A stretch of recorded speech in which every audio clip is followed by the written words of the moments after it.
Also present is Ms. Wendy Edgar, the assistant board clerk. Ms. Edgar, can you please call the roll? Mr. Barlow. Here. Mrs. Becker. Here. Chair Marvin. Here. Mr. Schlusner. Here. Ms. Seelinger. Here. Mr. Smith. Ms. Workman. Here. Let's stand as we're ready for the pledge.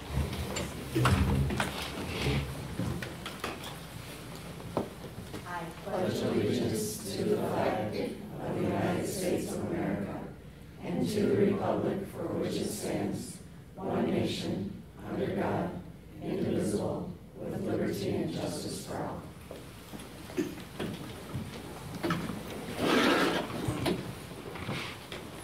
Approval of agenda. Are there any changes?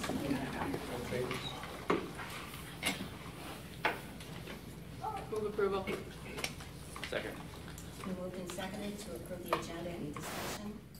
All in favor, say aye. Aye. Opposed? Motion passes.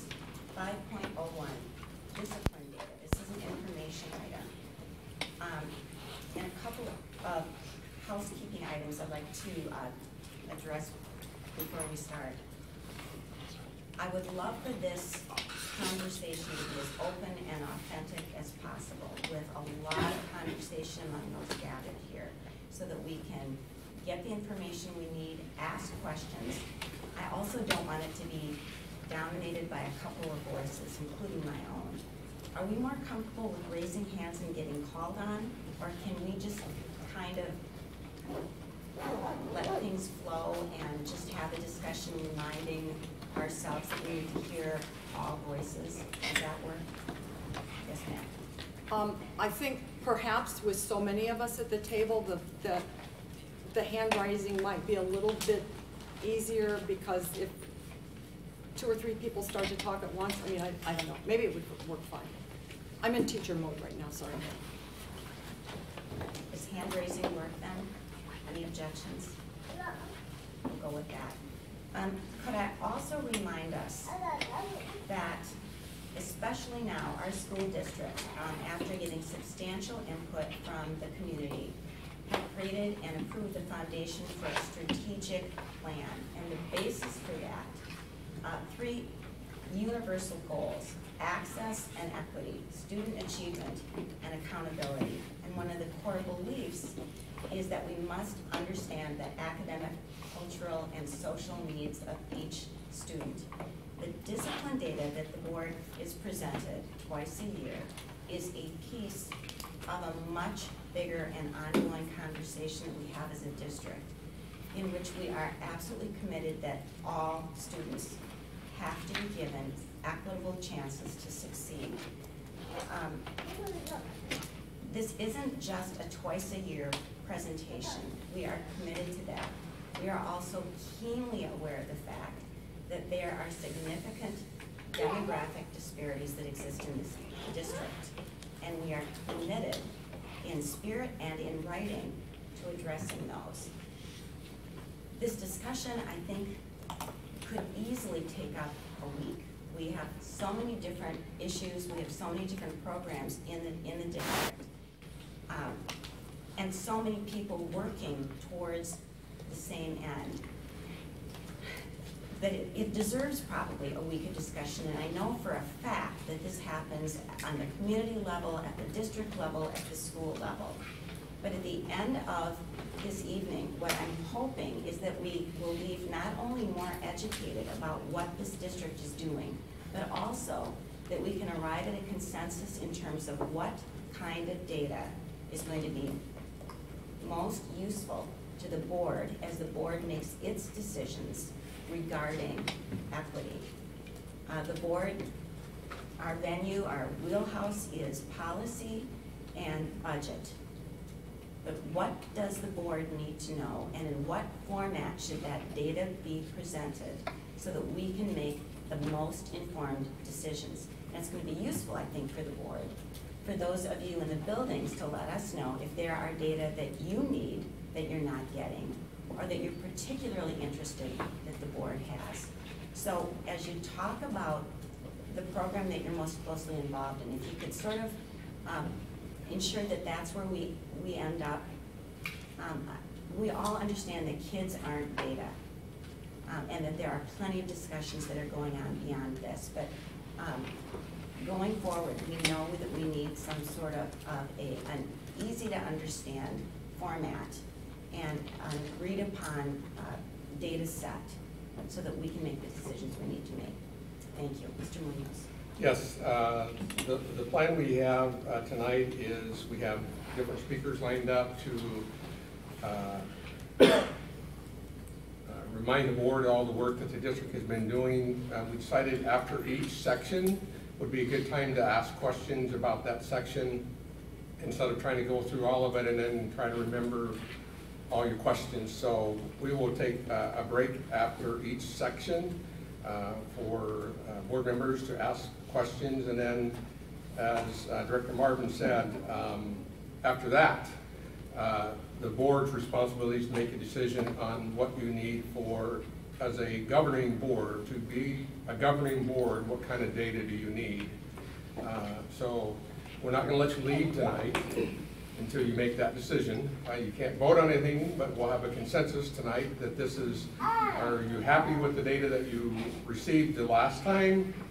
If not, what other additional data do you need to be a school board? Okay, so I think first off for us is Heather Wellman is going to talk about professional development. All right, and excuse me, Sure. let me raise my hand. For all of us, as we're talking about things, at least the first time through, can we not just give the acronym for a program, but explain what the acronym means? Thank you. Sure. Call me on it if I forget. You bet I will. All right, so I'm going to start with district-wide professional development, and then I'll look at some things that sites are doing, and then we'll look at some things that individuals have engaged in, and then talk a little bit about book studies. A few of the pieces I will let Eric and Levi talk a little bit more in depth about, but I'll make sure that I kind of talk through those at the beginning.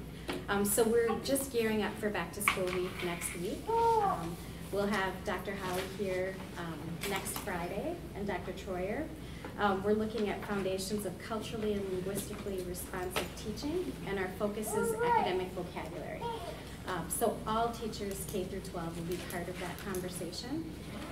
And then in January, we'll be looking at literacy practices. We're also engaging in Jumpstart training. So last year we had 4 sites that worked through some Jumpstart training with Dr. Holly and his colleagues. Eric's going to talk a little bit more about what that looks like. But this year we'll be engaging in that training for all of our sites. So each site will have a cohort of teachers. Really trying to get at implementation. So we know training is important, but we have to see implementation. We have to see how is it taking place in the classroom. So that's what the coaching focus is really about. Dr. Holly has also worked with our PBIS leadership teams, really to look at more restorative practices. So not as much punitive, but restorative kinds of things. In Envoy, Levi's going to talk a little bit more about Envoy. All of our teachers K through 8 have been trained in Envoy nonverbal strategies. And so we're really trying to make sure we connect that to our equity work and look at why is Envoy effective, and in those sites where we have high implementation, what are we seeing in terms of decreased behavior referrals and increased engagement. We're also really working on mathematics, so trying to open up our mathematics pathway. It used to be that you had to have all kinds of tests and then you got into that advanced math pathway. Now you can really opt in at 6th grade if you want to engage in the challenge. And so we're seeing some great things because of that openness. We also know we need to do more professional development with our teachers on open-ended math tasks, number talks, and problem strings at the high school level. So those are some district-wide pieces. Questions about that before I go to site work?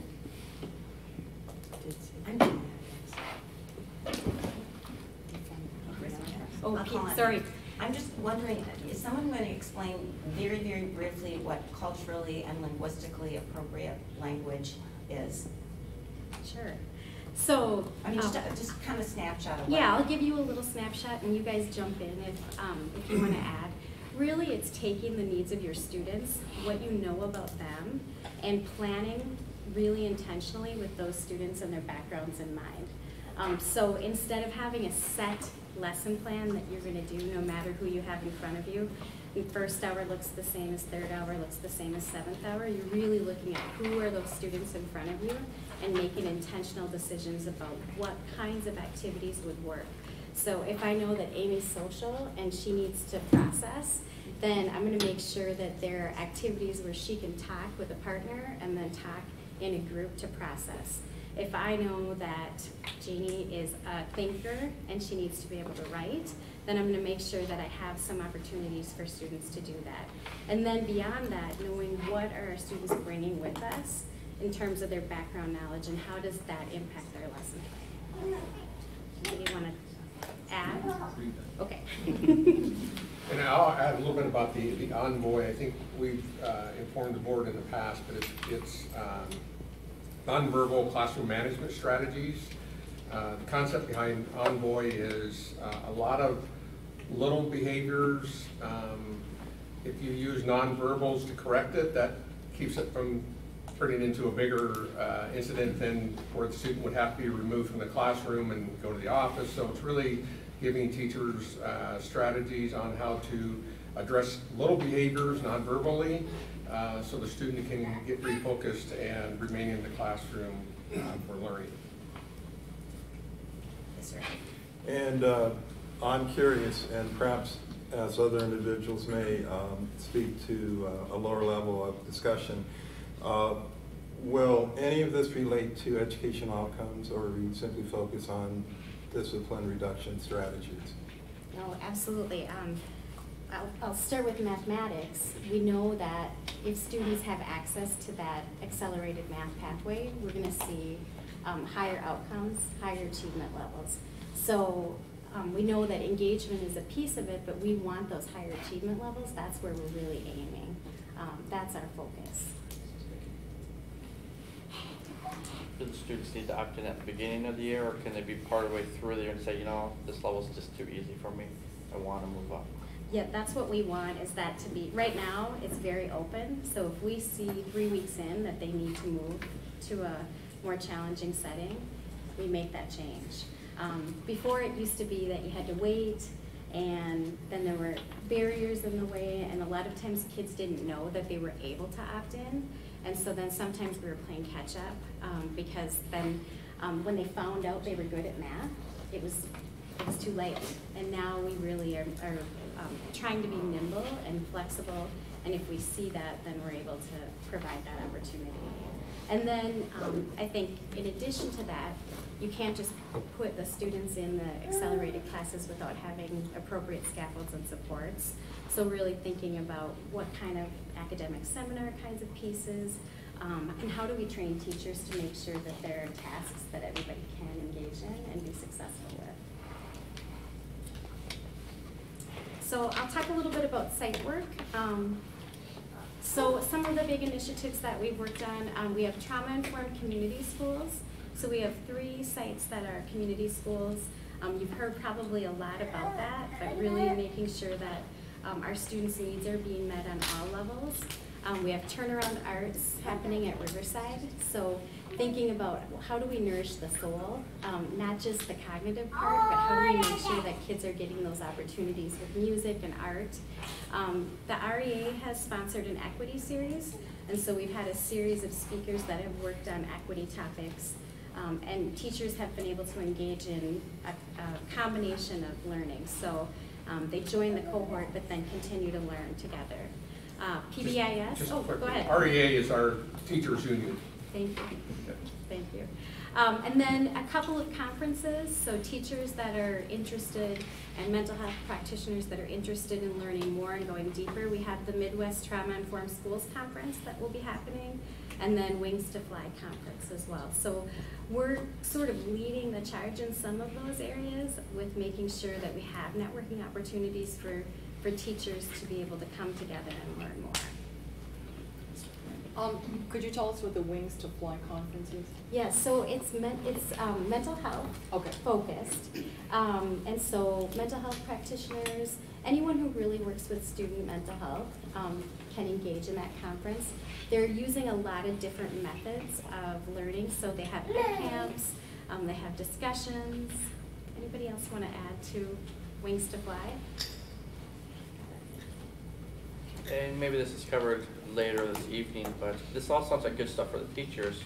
Would we have that engages the community in these same topics that would be just as educational for parents to understand? Right.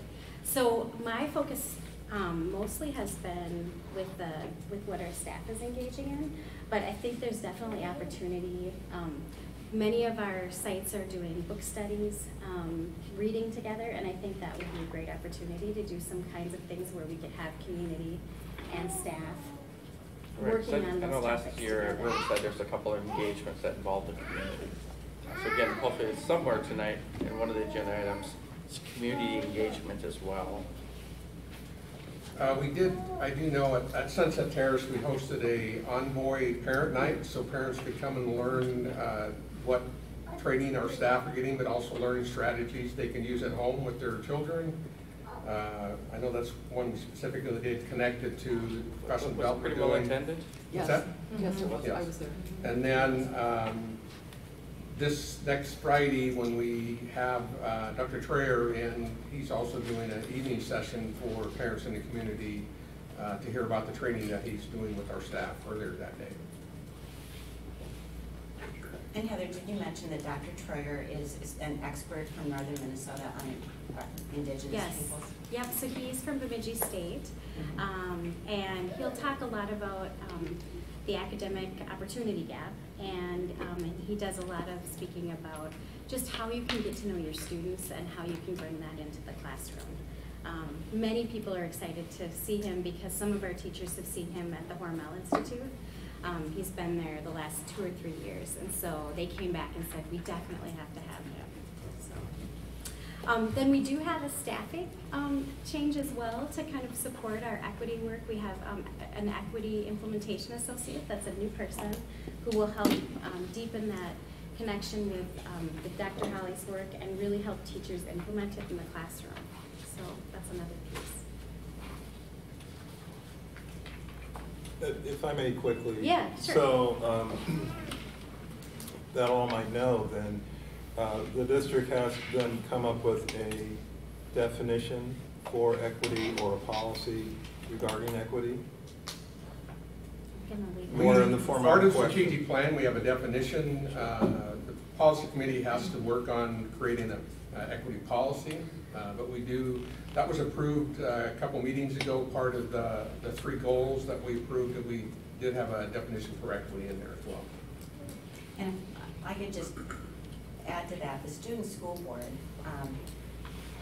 there's been some discussion, we're rethinking exactly how that's gonna work, and we're thinking that it might be great for the student school board to come up with a draft equity policy. So it will come from our secondary students across the district who meet once a month, and see what they would have as a policy, and then go from there.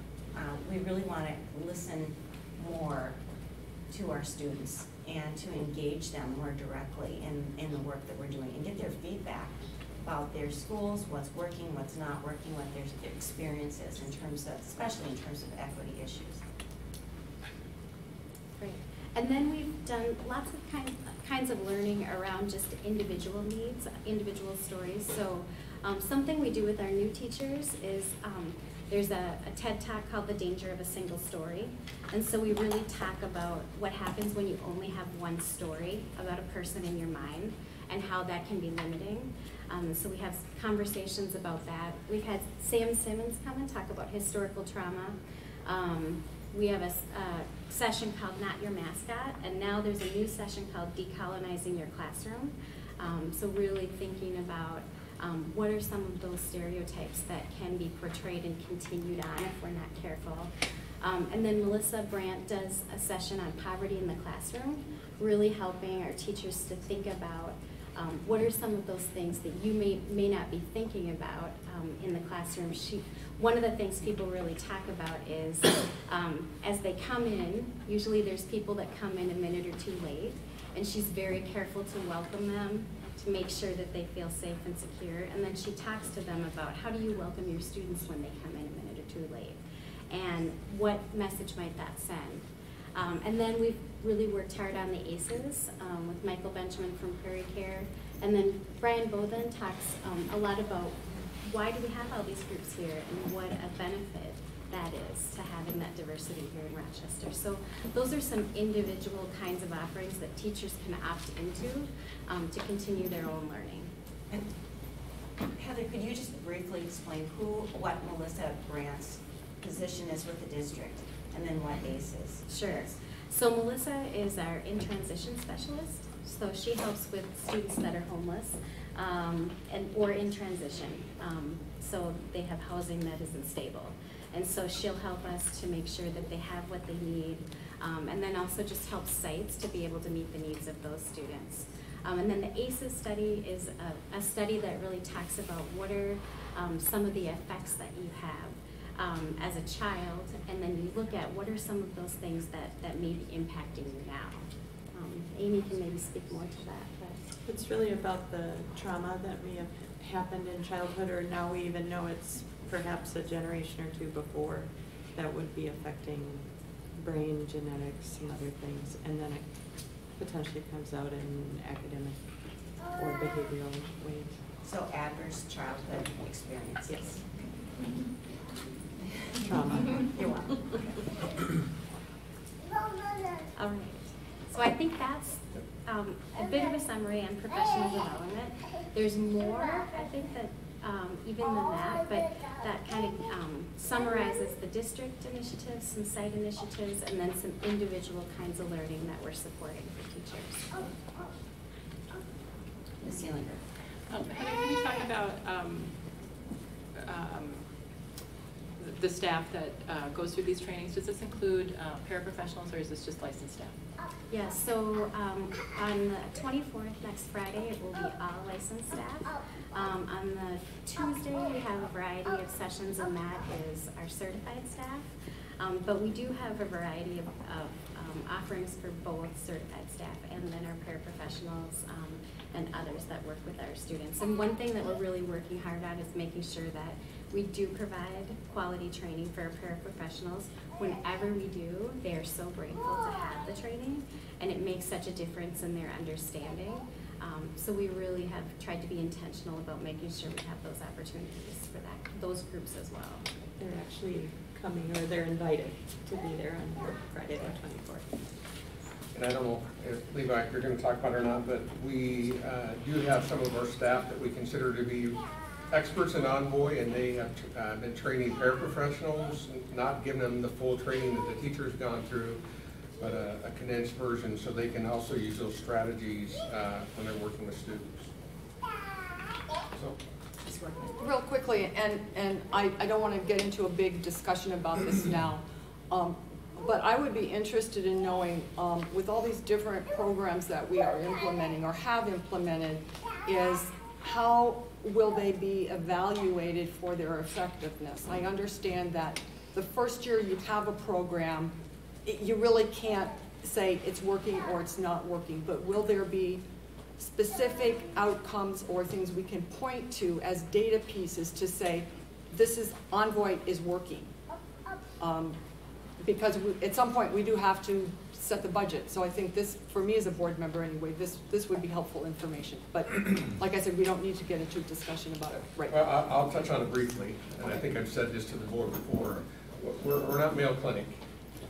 We can't give half of our kids Envoy strategies and the other half you get nothing at all. It doesn't work very well in the classroom. We have done some, we have some preliminary numbers that I would hate to say, yeah, I'm sold that it was Envoy, but we've looked at some of the classrooms, teachers that are certified in Envoy or according to their administration implement the strategies very well, and have seen considerable drop in their office referrals and behaviors. But as I said, we're not medicine. I could say, yes, it's Envoy, but Mark would remind me that there's so many other factors that could play into that. A lot of people try to say, yes, this is what got the outcomes that those teachers got. I'm sure it contributed to it, but I can't say that was the only thing that did that. So it is a little more difficult than in medicine where you can really do those types of studies. But ultimately, for example, in Envoy, we hope that we're reducing kids' student behavior and being sent to the office and things like that. So obviously look at those numbers, knowing though that there could be other factors that could contribute to those results as well. I understand that. I mean, there are so many variables. I mean, you've brought this point up on multiple occasions. For example, why is a particular building working? Is it this one thing that this building is known for, or is it this, or is it this, or is it this? For behaviors, has the students' life outside of school changed either positively or negatively? And you can't say it's due to Envoy specifically because of all these other variables. And I think that's a really important point to make. Thank you.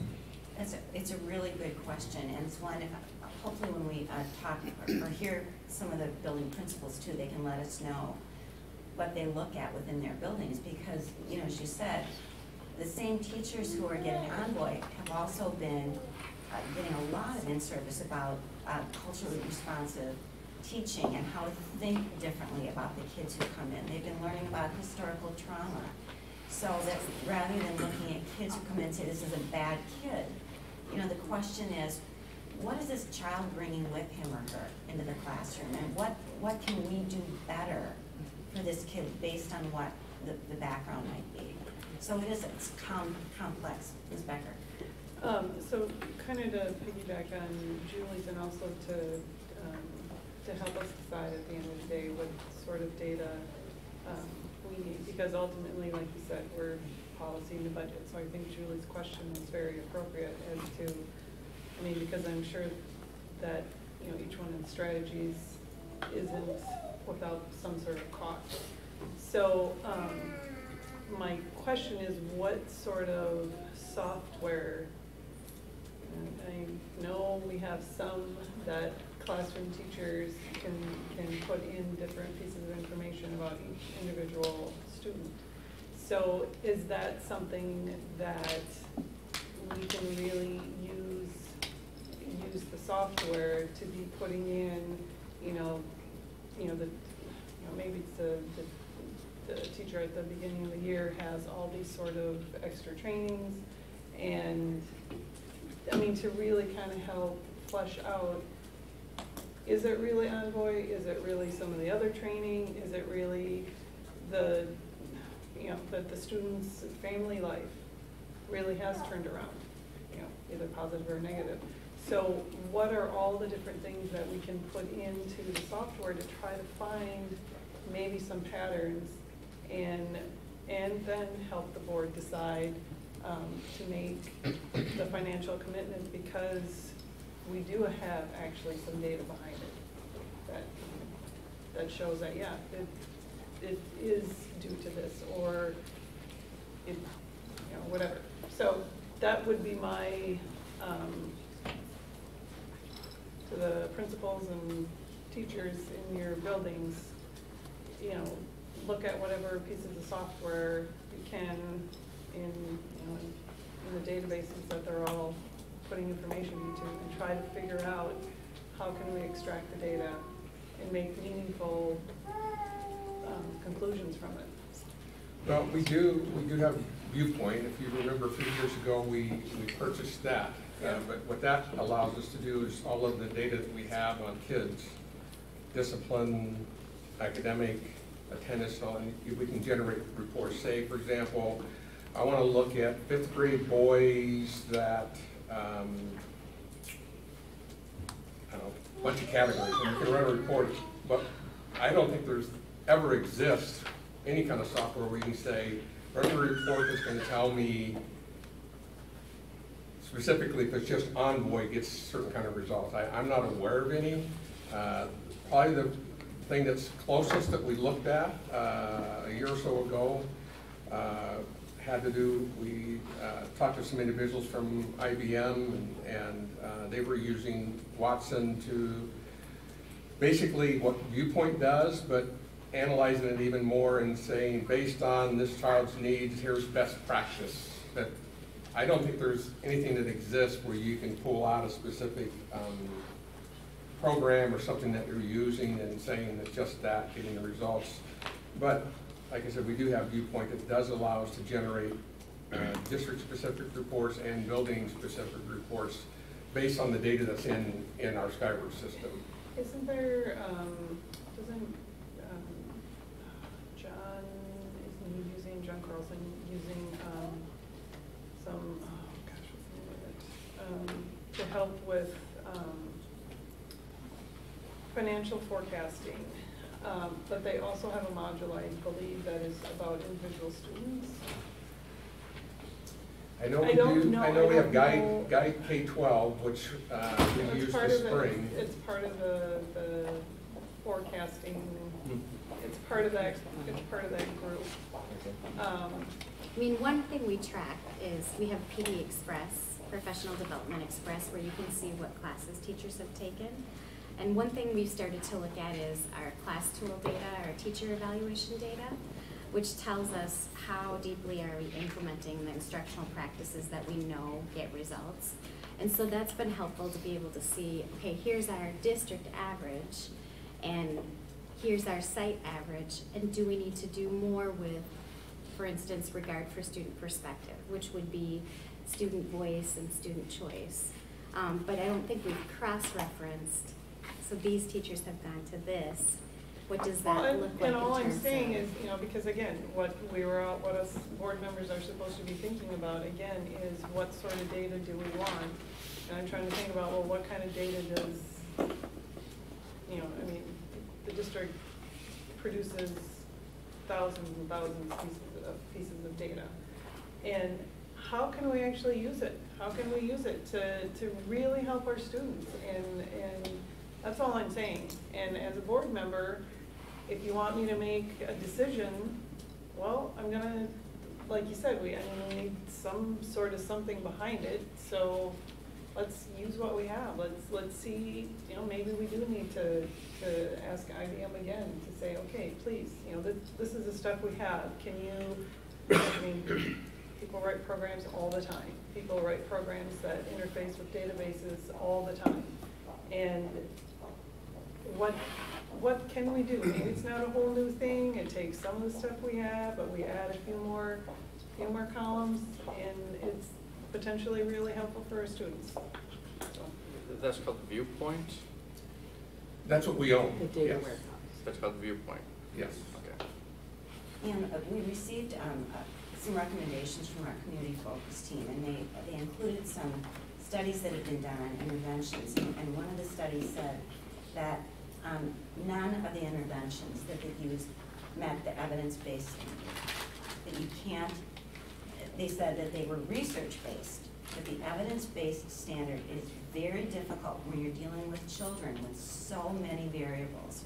When children spend 10%, K through 12, 10% of their time in school, how do you control for all of the other variables? So they said, sort of best practice, these are research-based, but that maybe the best way of gathering data about what's working is talking to the staff, listening to the staff, listening to the kids, listening to the parents. Because it's tough to measure, why is this kid doing better? And sometimes you just ask the kid, what happened? And very often we find out it's just, maybe it's just that one teacher. Maybe it's just something's happening at home. But I think when we listen to our staff and the kids, what programs seem to be helping them, I think that's useful information. Well, and that's useful information, and that's,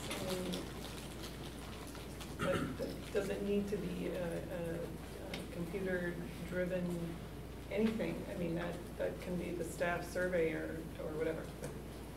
Thank you, Jeff. I just want to offer, as a former building principal, I think data is important, but the human side of it and the classroom visits and walkthroughs and observations, I think Jared's going to talk about this too.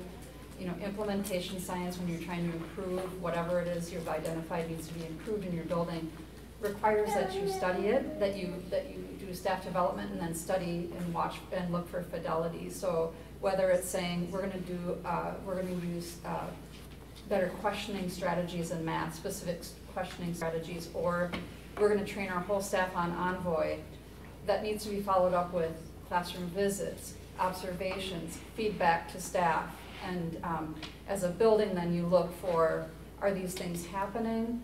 What parts of them are happening? What are we doing well? What's not going well? And then what's not going well, we go back and do more professional development until we have fidelity in our classrooms on that strategy. So to me, Envoy, CLR, those things, we could look at data, we could find a software, but nothing replaces the human contact in the classroom, observing and then providing feedback to staff on what more we can do. So then it's not a software or computer-driven report. Maybe it's more the principals need to come and speak to the board and say, you know what, all of us have gotten together and we all really feel, since we're just picking on Envoy is really important. And so again, as a board member, then I'm gonna have a really pretty good idea that, yeah, I should probably say, yeah, you know what, we should really go along with the money that's needed for Envoy. I think Jared's going to speak to that in his part about instructional rounds and how we watch for that fidelity and how it's translating in the data that we're seeing as far as student behavior needs. Mr. Barlow? Director Berkman had kind of focused on the rate of return, my words. And so I think we're more, it seems like, are we more in the form of a question, are we simply focused on referral reduction, or are we really focused on academic excellence? Because as I kind of, hear those two things and some of what Director Becker is referring to as well, it leads me, and I'm of the mindset that everything should be geared toward academic excellence.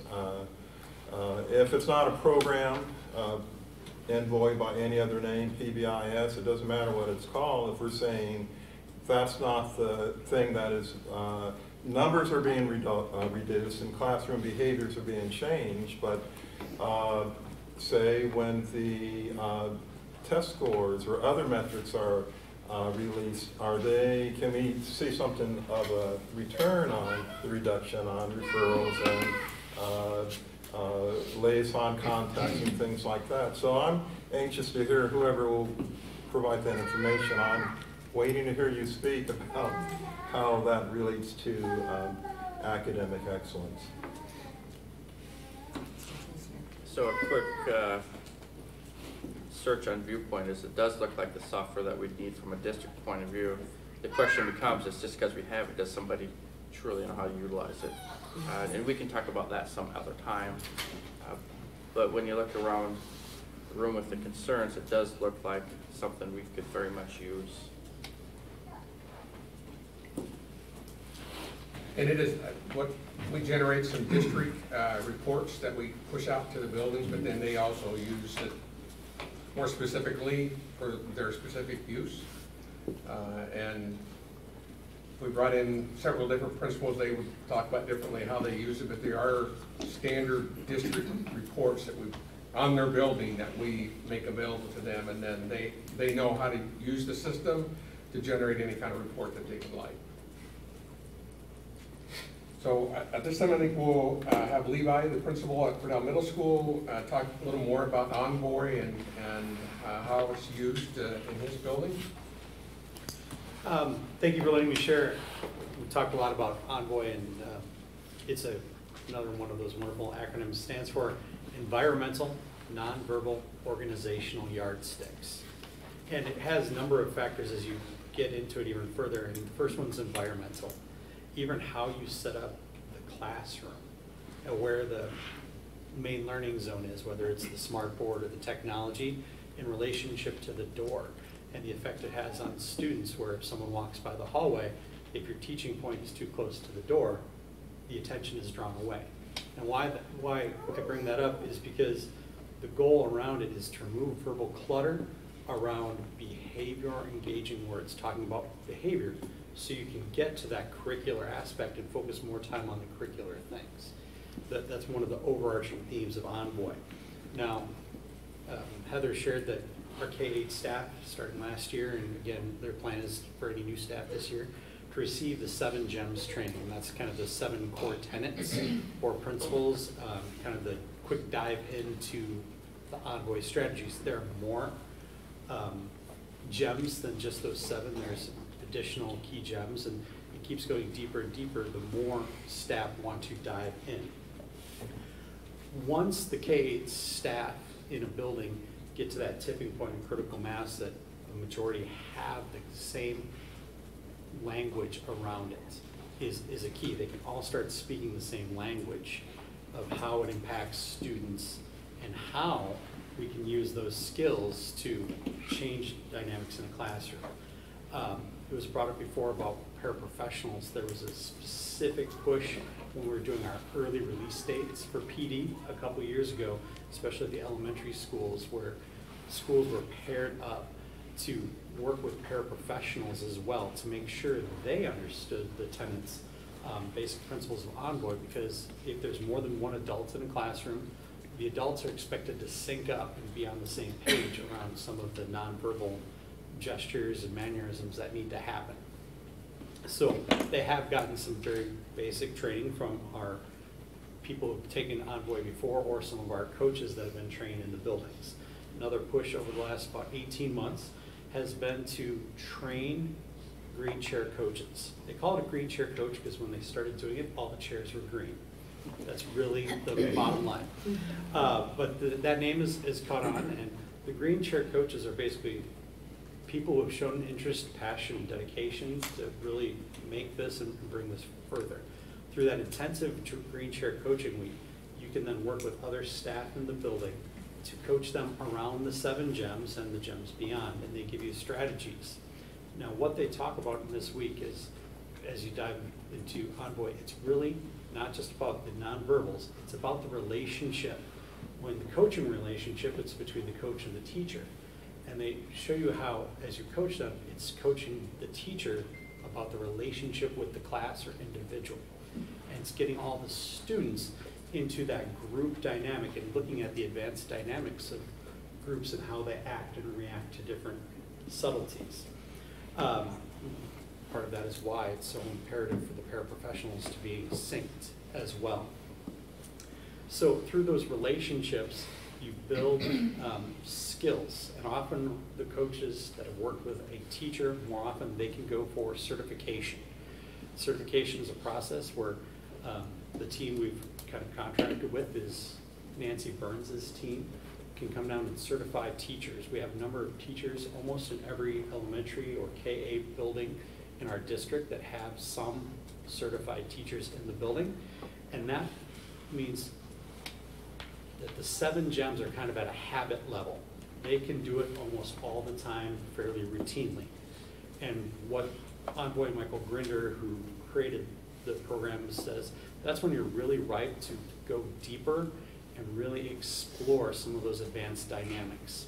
That's when you're ready for some of the small group training, or they call it cat in the doghouse training, to deal with and give strategies for the outliers that aren't going to conform to the traditional group. But again, it comes back to the relationship, preserving that relationship being healthy, and that's one of the things, healthy classroom is a part of it. How do you maintain the positive image for your room and the students in it? How do you work together? And the very practical thing with Envoy that they bring in is what's called an easier day or a harder day. And just honestly, Halloween, elementary school is a harder day. Not that they've had their sugar, they're excited about getting it. And it's a different balance than a random Tuesday in September when everyone's there excited to learn and grow. So just some of those honest conversations that, yep, there are some harder days, that validates the person and goes about That's a good thing, and that ties into some of the work that Dr. Holly does. When Dr. Holly was here with us back this past year in April, he talked through one of his culturally responsive strategies, the call and response. He basically outlined it exactly as one of the Envoy 7 gems, the above, pause, whisper. He talked about you call, respond, that's the above. He even said you wait about 7 seconds. When you pause, everything calms down just like it did in this room. And then he often, Envoy says whisper, you can also give a nonverbal. If you ever watch Dr. Holly, he's good about giving one of these. So it ties in, and he even mentioned how these things tie together to impact students and their behaviors so we can get to the curricular language. And that's what Envoy is really about. Could you talk a bit about when a coaching session and when the type of feedback that you give teachers? Coaching sessions are very personal, but yet open. And you do it, one of the things is you do it right in the environment. There's a part about being in the environment. We do a lot of great coaching. You'll see a lesson, maybe you're doing class tool observation. You go back to an office, you type up some notes, and maybe a couple days later you meet with them. Well, here, someone's teaching right in front of you. They probably do about a 10 to 20-minute lesson, depending on the time available. This can happen in the hallway, in the lavatory with the class, or in the classroom during any sort of lesson or transition. And then it's immediate where you have the students doing individual work, or even at times maybe a paraprofessional or another staff member can come and support, and then you sit down right next to them. In a coaching session, you give them direct feedback about 5 to 7 things specifically. You give them praises, compliments, refinements, suggestions, and things to ponder. And specifically, you have the conversation again, preserving the relationship with the person next to you about how do you think it went? Let's talk about this situation and how you handle it. What could have you done differently? Honoring them, knowing you know your class best. I'm in here for a quick 15-minute glance. Here's some ideas we've seen in other classrooms. What might work for you? And then they walk away with a couple things. One, again, a positive of what they're committed to as an educator. They even called the commitment or affirmation statement right away, as well as something they want to focus on for the next opportunity to come in, really look into those refinements. Again, sometimes they call them gems, so you're thinking gemstones. Sometimes you're chipping away bigger chunks, and other times you're really polishing up a skill that teacher does well and can run. And it could be any teacher, from a first-year teacher to our most veteran teachers. If they want to be coached and are open to those conversations, because the relationship matters, it's impactful. Linda, could you just give a quick example of how learning this kind of skill could help a teacher who is working with a student who's culturally different from the teacher? I mean, how does it make that teacher better in dealing with a kid who maybe comes from a very different place? Specifically, both teachers and students in Envoy fall into 3 categories. Well, could you just give an example of something that a teacher would do differently because he or she's had the training? The 7 gems training in specific, or some more of the coaching? Just something they do differently in the classroom. The kid is talking really loud. And that's a great example. In traditional classrooms, you're going to ask them, oh, Mr. Grailer, can you keep it down? That's not time for that. In Envoy, they ask you to develop maybe a nonverbal cue, or even shifting your body to a different systematic place in the room where students know it's more of a get attention spot, where when I go to this specific spot, it's time for teaching. Or if I come over here, that's time for students to do that. You start tying different places with different aspects of work that you're doing. And so you build in some of those nonverbal visual cues of this means it's time to sit a certain way, or this means maybe later, you could talk to me later instead of blurting out, continually talking and those sorts of things. And it's one of those, again, every teacher has a systematic spot, but those systems build off of it, and then you can later have the conversation, preserving it and preserving their dignity in the classroom by not calling them out, by going nonverbal. And also, I know loud is kind of a subjective term, but also making sure the teachers know that sometimes kids, it's okay to talk loudly. You know, it's okay to wiggle, and there's a time and a place for that too. Yep. And they talk about building that spot, like this is your time.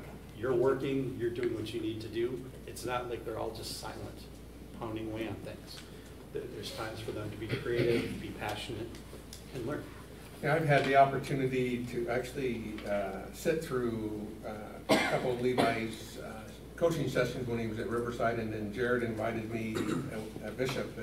And first, I was blown away with first that the teachers were comfortable enough that the superintendent was sitting through that session with them, but the feedback they were getting and the conversation that was going on between the coaches and the teacher was amazing. I saw a large classroom. I think at Bishop we went to an EL classroom where there was a small group and it was used there. It's amazing that you go in and kids may be talking, and then the teacher moves to a certain spot of the room and just stops. They know it's time to learn because that's where the teacher is. And I've seen some buildings even use it in the lunchroom, that they know when the supervisor's in this spot, that means it's time to do something. So it's quite amazing to see how kids are reacting to that. I think it's a good strategy. Back to what you were saying, Don, earlier, if we can't keep kids in the classroom, we're not going to get at the academic piece at all. So it's really trying to keep them in the classroom so they can learn. Besides the formal coaching, I know a lot of the schools are just fellow teachers are coming into the classroom and observing and giving them feedback that way as well. Can I kind of jump in now, Mike, and talk Yeah. about instructional rounds and those sort of pieces? So a couple things building on what Levi and what Heather have said is, one, we know that teacher behavior directly impacts our student behavior. So learning the 7 gems of Envoy, deepening your toolbox is just going to give you more tools in the classroom. As well as, one of the big premises behind Envoy is if I use fewer management words in the classroom, that allows me more time for academics. That allows me more time for those relationship words. So I'm being choiceful in the words that I use, less time calling students out that are being loud, using more nonverbals, using proximity for those students. So those are just a few things I was thinking about. But one of the things around professional development in Envoy is when we have all K through 8 staff trained in something, the training's only as good as what you do with it. So one of the things that Bishop and many other buildings are doing is instructional rounds around Envoy. And the instructional rounds is really for the learning of the individual, the staff member that's involved in them. And it's based off the medical round model where staff come together, they collaborate around a problem of practice, something that they're curious about. In this case, how do the 7 gems of Envoy look in the classroom? What does this look like specifically for us at Harriet Bishop Elementary? A few staff would come into the classrooms with someone facilitating that conversation, either myself, an instructional coach, or a teacher leader in the building. And as staff are going around into different classrooms, we first kind of set the parameters for what this looks like. One key piece for staff is it's non-judgmental. With Envoy, it was great because we were all in the same place. We all were just learning Envoy. It was brand new for everybody, so that was a safe place to enter into. So assuming positive intent as we head into the classroom, that staff are doing the best with the training that they have, and that they're willing to put themselves out there just to try something new. As we're in the classrooms, we're observing a 10 to 15 minute teaching session wherever the teacher's at within their lesson. And then that time afterwards, where the group of adults, 2 to 3 adults that were in the classroom coming together to really reflect on, so what did we see? What gems of Envoy did we see? As we first were starting, it's important just to be able to label and know what part of the lesson were they in? What did I see? What tools and techniques were they using in the classroom? And then the piece that puts it even deeper into practice is that individual teacher saying, in Levi's classroom I saw this. My class looks a little bit different, but here's how I can adapt that to my setting. Here's how I can make that work for me. So then that classroom teacher, as they head back to their classroom, making an action plan for implementing. So that's one way that we support staff, certified staff, at the beginning within their learning. One of the things that we did later on, someone asked the question about paraprofessional, we moved that then to our paraprofessional staff as well, where they were engaged in the instructional rounds. They were going into classrooms to see what does this look like in different classrooms. How can I take my learning deeper to my setting, as well as just to, again, learn and name what they were seeing. One of the things that Jackie also kind of brought up is we looked at the instructional round piece for our learning. This is for us, me as the individual classroom teacher, to get better at something. But also we do need to have system checks on how are we doing on something. We're spending a lot of time and energy learning Envoy. What does it look like in the classrooms? So some buildings have gone to learning walks or fidelity checks where classroom teachers would go into one another's classroom, collect data on, during this 10 or 15 minute part of the lesson, what gems of Envoy did I see? How many of them did I see? And did I have a chance to see them and it just was missed, or was there not an opportunity to see that? And then we look at our data over time. This last year at Bishop, we kind of built it into our plan later on in the year that we had 2 different fidelity checks.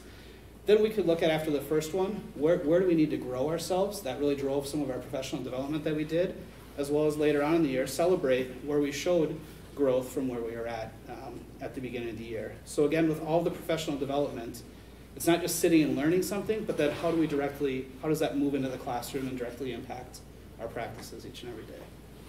And I'll just address, when I was in Bishop, watching these rounds with Jared, just to show the work that the paras got, we were in the back of the room and a para came in and walked next to a student, said something, and then walked to the back of the classroom and waited for the student to join him, and then they left. I'm assuming they were going to some program. And so later I asked, I said, so what's up with that? And they said, well, had the adult not used that training that they had and sat there until the kid got up, he probably would have exploded and they would have had a major issue there. But because of his training, he walked up, whispered something in his ear, waited in the back of the room for him. The kid waited a little bit, got up, and went with the paraprofessional. So I had an opportunity to witness paras using the strategies as well. Any questions on Envoy before we move on? Yes, so I was going to ask about paraprofessionals. What about our special teachers, our art, music, PE? So for us, our instructional rounds were all classroom teachers, all certified staff, special area, special education, reading, math support, everyone. We had 26 to 28 staff that participated each time. So. Thank you. Okay, next up, I think Eric is going to talk a bit about, Eric was the principal at Kellogg, now John Marshall, but did a lot of work at Kellogg Middle School with Dr. Holly. Thank you.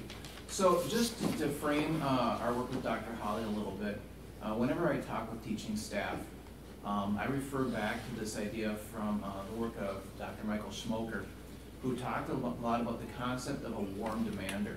And this idea that teachers fall into different quadrants, and you can have teachers who have very, very high expectations. You can have teachers that have very, very low expectations. You can have teachers who are very, very warm and fuzzy. And you can have teachers who are very, very cold and aloof. And, you know, heaven forbid you end up with teachers who have very low expectations and are very, very aloof. But the idea is that you want to build and find and hire and support teachers who are warm demanders. The idea that they have high expectations, whether it's academic or behavioral, and it should be both, but then they do everything they can in their power to support kids and help them get to those high expectations.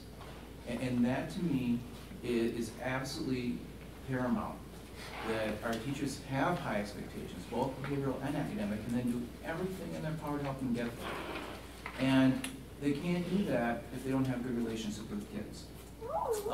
There was a great article in Edutopia this week, which is a popular education website, and it's in my newsletter for staff next week, about the connection between relationships and rules and the importance of that connection. And it's okay to have rules, and it's okay to enforce rules, but you will have to have those relationships to make those rules palatable for kids and understandable, because students want to have boundaries, they want to have that affirmation, they want to be accountable, but they also need to know that they're cared for and supported, and that their teachers and other staff truly care about them. They need to build those relationships. It's not easy to start on the first day of school. And so just to give a little bit of context to our work with Dr. Holly, we're beginning our third year of our relationship with Dr. Holly. And 3 years ago, he did come in and he gave the the administrative teams and some other district leaders what he would call foundations. It's the basics of his work in CRL, which is Culture Responsive Learning, or CRTL, Culture Responsive Teaching and Learning. And his most simple premise is this idea of VABing, validating, affirming, building, and bridging. And it was a 2-day workshop, and I've shared this with the board before, but I just feel it's so powerful that it's worth repeating. I spent the first day in the workshop and got some of these ideas, and the next morning before I went to day 2, I was in the cafeteria with kids at breakfast, and there was a group of boys that were screwing around, and I went over to them and I vabbed them. And I said, hey, I see what you're doing there, and it looks like you're having a great time. But this is a busy cafeteria, and if you guys do that, I'm afraid you're going to bump somebody's trailer, if it spills, it's going to be a big mess. I can't have you do that. They said, okay, Mr. Jess, we're good. And they went out their day, and everyone smiled, everyone walked away, and there was never any kind of issue or any kind of harsh feeling. It was so simple and so easy, and it seemed like common sense, but I don't think we always think about it as common sense. And so it needs purpose, and it needs to be practiced, and that's the most basic notion of Dr. Holly's work. So we've done some intensive training, and we've done basic training for the whole district. Has had the foundations now, which is the most simple piece. We did that last year. But some of the middle schools and also Bishop Elementary School, we chose to have some of our teachers, and it's important because Dr. Holly will make this distinction. They can either volunteer or they can be voluntold. And we only took volunteers who wanted to take this work a little bit deeper. And they entered into what we would call more of an intensive coaching cohort. What that looks like is there are 10 cohort members in the building. And that is their work for the year. They're really going to focus on the culture responsive teaching and learning work, whether it's the vabbing piece or some of the strategies related to it. The call and response was one of the ones that we alluded to earlier. But they spend a lot of time focusing on that and practicing it. And it looks something like this. So the members of the team and the administration attend a half-day jumpstart workshop. And Dr. Holly really becomes much more intensive in his teaching there. He really outlines classroom management strategies, the practices that he would expect. And then the teams go back to the building and they talk about those and they practice those and they begin to build a relationship with Dr. Holly's other coaches. And he has coaches based in the metro area, and that's sort of a relationship that becomes established. And there's a lot of online professional development and support. Shortly after that, Dr. Holly and his team come back to the school and they visit each of those classrooms. So I believe that the day they were here, they knocked out all 40 classrooms that day. It's a fairly short visit, but they hit the buildings it's just like a train hits the buildings, and it's intense. And they come in and the teachers observe, or the teachers do their teaching, and Dr. Holly's team, they do observations. And they take notes and they're scribbling furiously. And at the end of the day, we all meet here for a debriefing, and the teachers get their notes back. And I can tell you, Dr. Holly doesn't pull any punches. There were tears in this room that day. I mean, these are teachers who are master teachers. They do great work, and they work very, very hard, and they're good at what they do. And they see some things that say, hey, you've got work to do. You've got things to practice. And that's hard for teachers to see that sometimes, and say, oh man, I have to take a step back and think about what I'm doing. And so we take that feedback and we go back to the buildings, and administration meets with those teachers, and the instructional coaches who are so pivotal in this piece meet with the teachers, and we start working on those pieces. And there's a weekly binder study led by the instructional coach who takes the team through the strategies in weekly practice, and they observe one another, they do their own instructional rounds, but mostly it's just a lot of daily practice. This is intensive work. That's followed by another visit from Dr. Holly's coaches.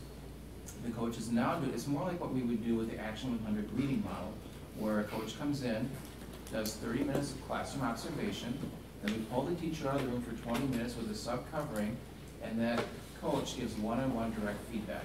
And it's very supportive, but it's also very specific and very intense. These are the exact specific strategies we need you to focus on for next time. And then they're given a week or two to practice that again, and go back to the binder study and do more work with the team, followed by a second visit from the coach.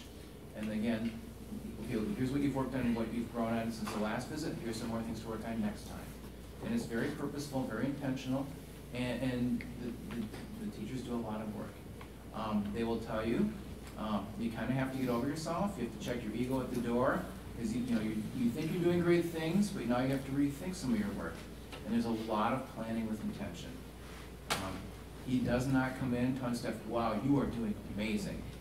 He'll point out what they're doing well, but he'll give them a lot of work to work on. And so that's a mindset switch for our teachers. There's a lot of really good ongoing support that continues throughout this time. We have a lot of emails back and forth with the coaches from the Twin Cities, a lot of support. They know that the teachers are struggling and they're in there, and it's hard work. They've been there themselves, so they are very supportive.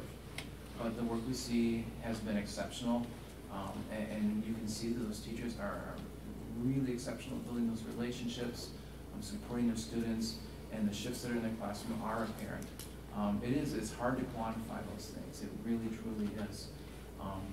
And I tell teachers too, and it's analogous to home repair. My wife will tell you that I probably think I'm really good at home repair, but I'm not. But I have learned that I cannot fix everything in my house with a hammer. I was installing mini blinds last night, and if I'd used just a hammer for that, it would have been really, really messy. You have to have a lot of tools in your toolbox. Envoy is a toolbox, or is a tool that we put in our toolbox. Cost-responsive teaching and learning is a tool in the toolbox, but it's also a way to focus your teaching and the way you work with kids. And so it is probably one of those tools that we're going to reach for a lot more often than others. But we've found great success with it, and the kids will tell you this. And I shared this with the board last year too. You know, when I met with students in school board and some other student leaders, they said, "Hey, Mr. Johnson, we can tell that your staff is getting professional development and culture-responsive teaching and learning," and that was kind of how they phrased it. They're pretty up on this stuff. When are you going to get it for the subs? So, I mean, that tells you that the kids see a difference. And so we talked about that now. How do we get that? You know, we do need to get that piece out to our specific teachers, and we're working on that. But the point is, I think that's a great piece of data right there, that our students see that difference, and they want more of it. They're thirsty for it. And so we need that piece, and we want to expand on that. Questions? Just some quick inquiries. Members of the school board community engagement team have had a few occasions where people from the community have inquired, well, why Dr. Holly? And if you could just briefly speak to that, as opposed to other professional highly skilled individuals, whether it was their decision or the decision of the superintendent. I fully support Dr. Holly and what he's been able to do to increase the professional development of staff, but it has been a question, I think, Chair Marvin, you would probably agree that has been dropped in our footsteps on occasion. I can address that. Just like most things in education, you talk to other districts that have used them. I get many emails daily and phone calls that we have the silver bullet's going to fix all your problems for you. Thank you. No, you reach out to colleagues that have worked with individuals.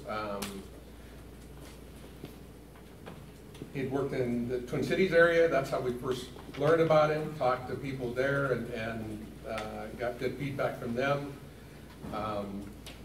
After the first year of working with him, we were getting feedback from our own staff that we knew we wanted to continue working with him. But most of the time, you don't just take somebody because you read about them or they called you and tell you they have a great program for you. You always reach out to somebody that you know, because I'll ask them, who have you worked with?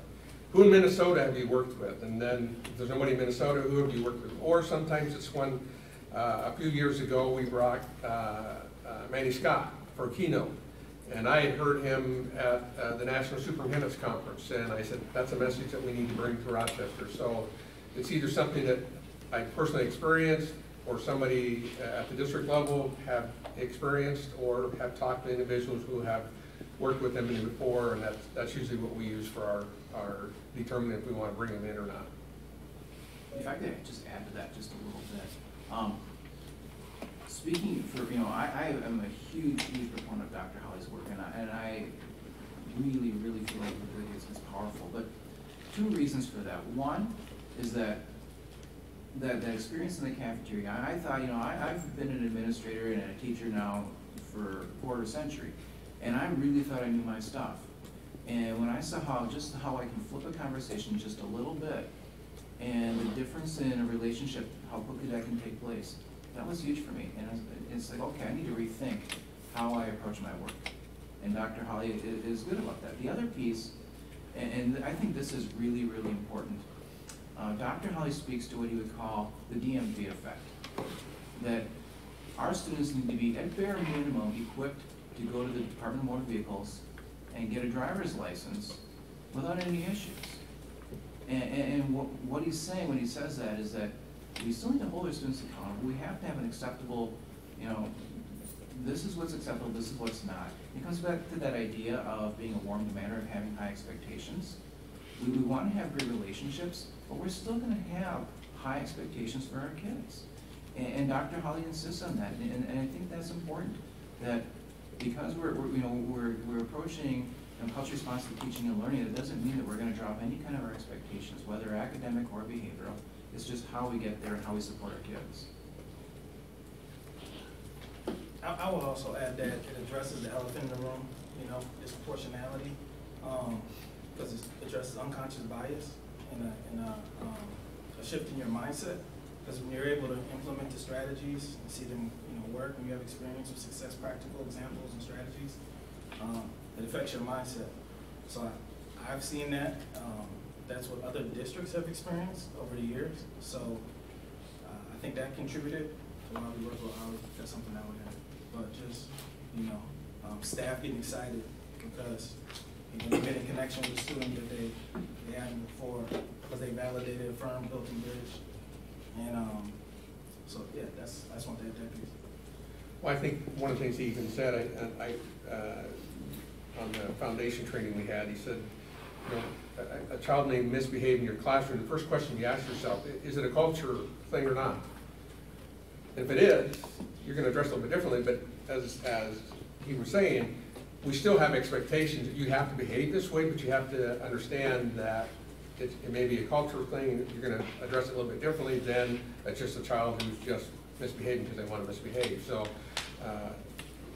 that's one of the things I really like about his training is be aware of that, acknowledge that, but you still have to behave this way in my classroom, you still have to behave this way in our school. We're not saying you need to get rid of your culture and your experiences. I acknowledge that, but in here, this is how we have to behave so we can all be successful. Okay, any questions for Eric? Yeah, it's not really a question, but more of a comment, but feel free to address it. What I'm really hearing you say is that rules just for the sake of rules don't work. That there has to be a reason behind the rule. Like in your first example that you were you were explaining to the boys in the lunchroom, this is what could happen and this is why you need to tamp it down.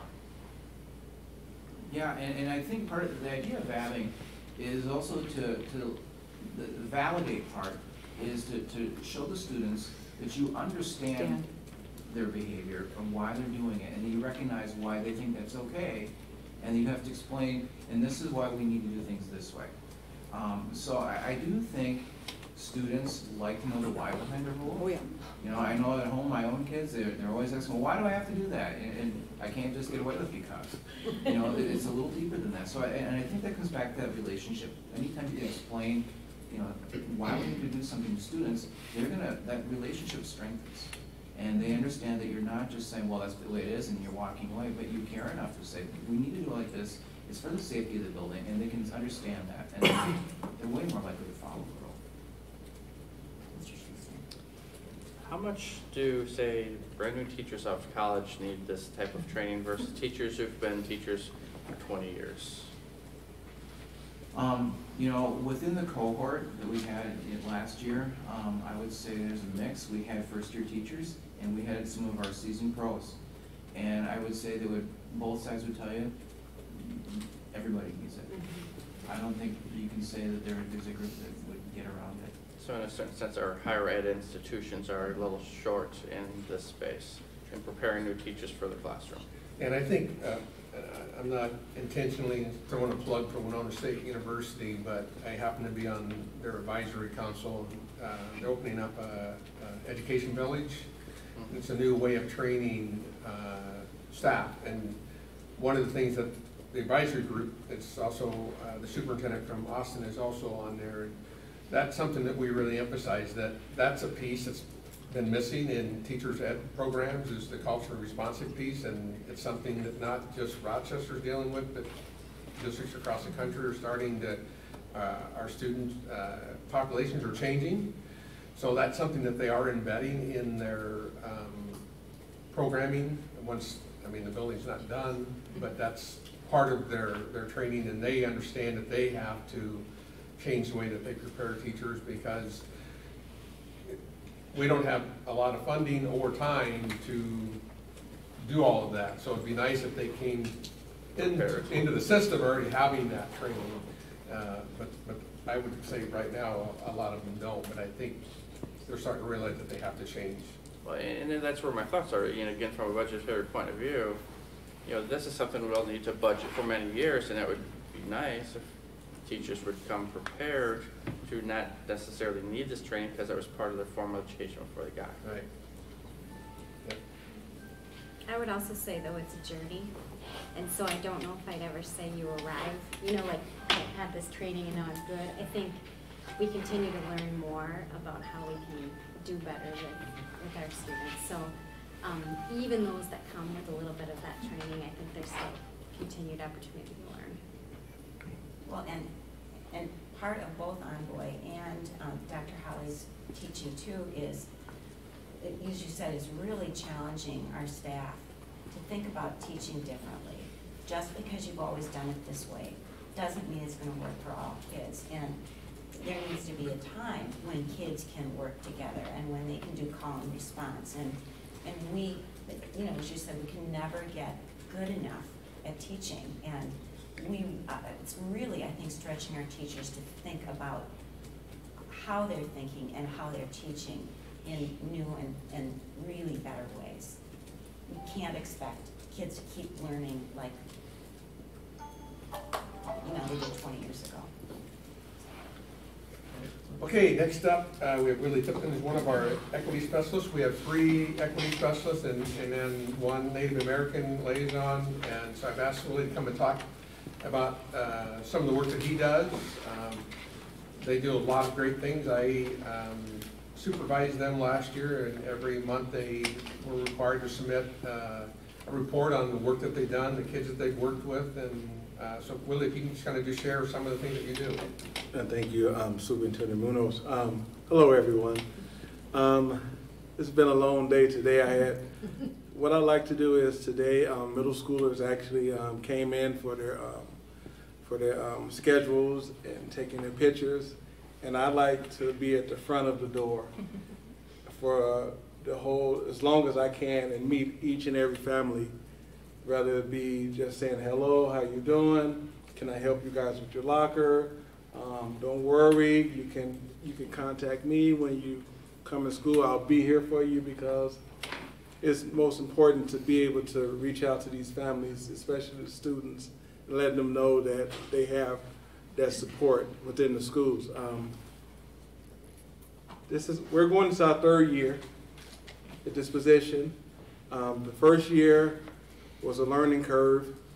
Second year, it went really smooth, but this year we're going into it with a lot of confidence. I'm really happy to report that a lot of the principals that I work with are excited about this year. We are already planning for the school year, how we can make things different. What can I do more for that particular school? You know, so that's really exciting, and it gives me the confidence in knowing that, you know, what we're doing is working within the building. So I'm really excited about that. When you think about equity, you know, sometimes I was sitting back and everyone talk about the equity specialist. It was kind of that title was really a hot item for a while. Everyone wanted to talk about the equity specialist as if we had these capes, we were these super guys that the district had hired that were going to do this really great work. But yet at the same time, I've heard the other whispers too in regards to the position. But you know, one thing about doing this work is tough work, and you have to be tough-skinned, and you have to understand that it's not about us, it's about the kids. And when you talk about equity, when it comes from the Minnesota Department of Education, it says that equity is the condition of justice, fairness, and inclusion for in our system of education, that all students have access to the opportunities to develop to their fullest potential. So when I think about what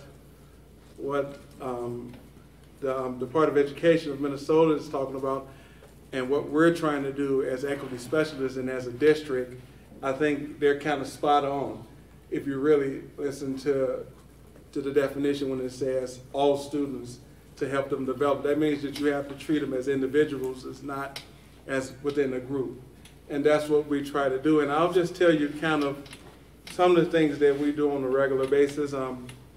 I work with tier 1, 2, 3, and 4 students. On average, I work tier 1, and I think they'll break that down in PBIS. Okay. Tier 1 are just basically your kids that who tend to go about their day on a regular with no problems at all. Tier 2 or more your kids who tend to have some struggles, who need a little extra additional support. Your tier 3 kids sometimes at times have a little more complications with being in mainstream classes, and of course your tier 4 kids are students who need that additional support in order for them to have successes. But like I said, they'll get more into that. I do groups, and I use a Y-TRI curriculum, and it's a curriculum that's based off of social and emotional education with a lot of my students, and I do a lot of one-on-one with a lot of my students.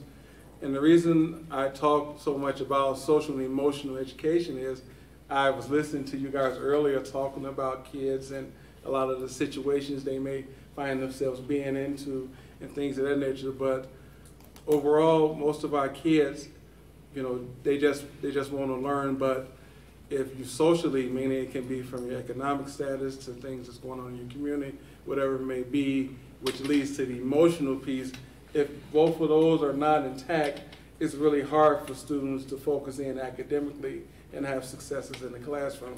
I try to help our students work with that, with the social and emotional piece, by getting to know them, getting to know their families, making sure that we put the right resources behind them in order for them to have successes. Now, I do a lot of one-on-one meetings. I do collaboration with the PBIS teams and site teams.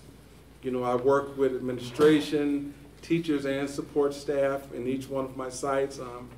Last year I had a caseload of 120 students within 7 sites. I did a lot of conflict mediation with students. Sometimes I even had conflict mediation between students and parents, just to help them to work through whatever they were having issues with.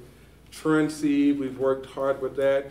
College and career readiness. And this year, I plan on doing, like Mr. Munoz said, I did a monthly report each month to let him know exactly what was going on.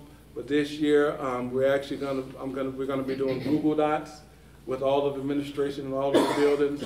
That way, we can focus in on exactly which kids we're working with, their interventions, the baseline data. In each quarter, we can look at that data, and at the end of the school year, we can determine if the interventions that we actually put behind these particular students, whether it worked or not, and what we need to do differently with that particular student. That way we can have that data so that we can look at that and determine how we can help them and where were we failing in regards to helping this particular student. I'm going to do a lot of community outreach, the community focus team. I plan we're going to do a lot more work with them this year, and I'm really happy to do that. We've done a lot of work at Oak Terrace and Meadow Park. with a lot of our families there, just engaging them, building relationships, because it's important when you're working with kids, and sometimes, you know, if you don't have relationships with the families, it's very easy for a kid to come in and say what's not actually happening. But when you have a relationship with that particular family and the kid is going home and saying this is happening, a lot of times when they actually come in, if you got a relationship with them, you can actually sit down with them and talk it out and work it out with them and administration, staff, in order to help that particular student. So I just know that, you know, in building those relationships is really key. Another thing this year is we're actually going to be doing a lot of, you know, with the Parent Academy. We're really going to be looking forward to doing that. Actually, I've talked with the Diversity Council, and I'm excited with them because they have a program called RISE, which is Rochester in support of everyone. And they have the largest ethnic groups here in Rochester, and what the plan is to meet with each one of those groups individually and build relationships with them and have, you know, just have some gatherings, maybe a little food, and just talk and get to know each other, get to find out what their concerns are, what their needs are, and, you know, and continue to do that in hopes that as the school year progresses that we can actually have them more engaged within the school systems as well as working with us, and at the same time gives us a great opportunity to build relationships and really get to know them. Because a lot of times we may think that we know people, but in all actuality, until you really get to know them, get to know their needs and their concerns, I think that we're doing them a disservice. Another thing is we're doing mentoring. We're going to do a mentoring in all of our schools. We started last year over at Ben Franklin. We had roughly 20 students mentoring, peer mentoring, you know, 5th graders mentoring 1st graders, and I think we have some 4th graders actually going in and reading with kindergartners, and it really worked. And this year we're actually going to expand that to all of my schools. Actually, we're going to start Mayo. We're going to have 10 students. Actually going to be 10 to 15. It's actually be going from Mayo High School over to Willow Creek Middle School, and they're going to be mentoring students. I'm going to do the same with Pinewood, Riverside, Falwell, and Longfellow. We're probably, since I have not had an opportunity to do that at those particular schools yet, we're probably just going to start out with 5 in each one of the sites. And we have contract agreements, and I have a PowerPoint that I go through with each one of the students so they'll know exactly what it is to be a mentor.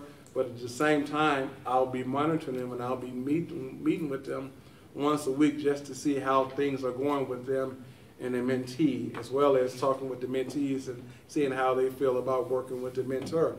So that's pretty much it in a nutshell. I probably can go on longer, but I'm really excited about this year, and I want to, you know, I really want to, and in my team, I'm not just speaking for myself, I speak for the equity team. We really want to really make an impact on Rochester Public Schools this year, and with your guys' help and your support, I think that we can really make a difference in our community.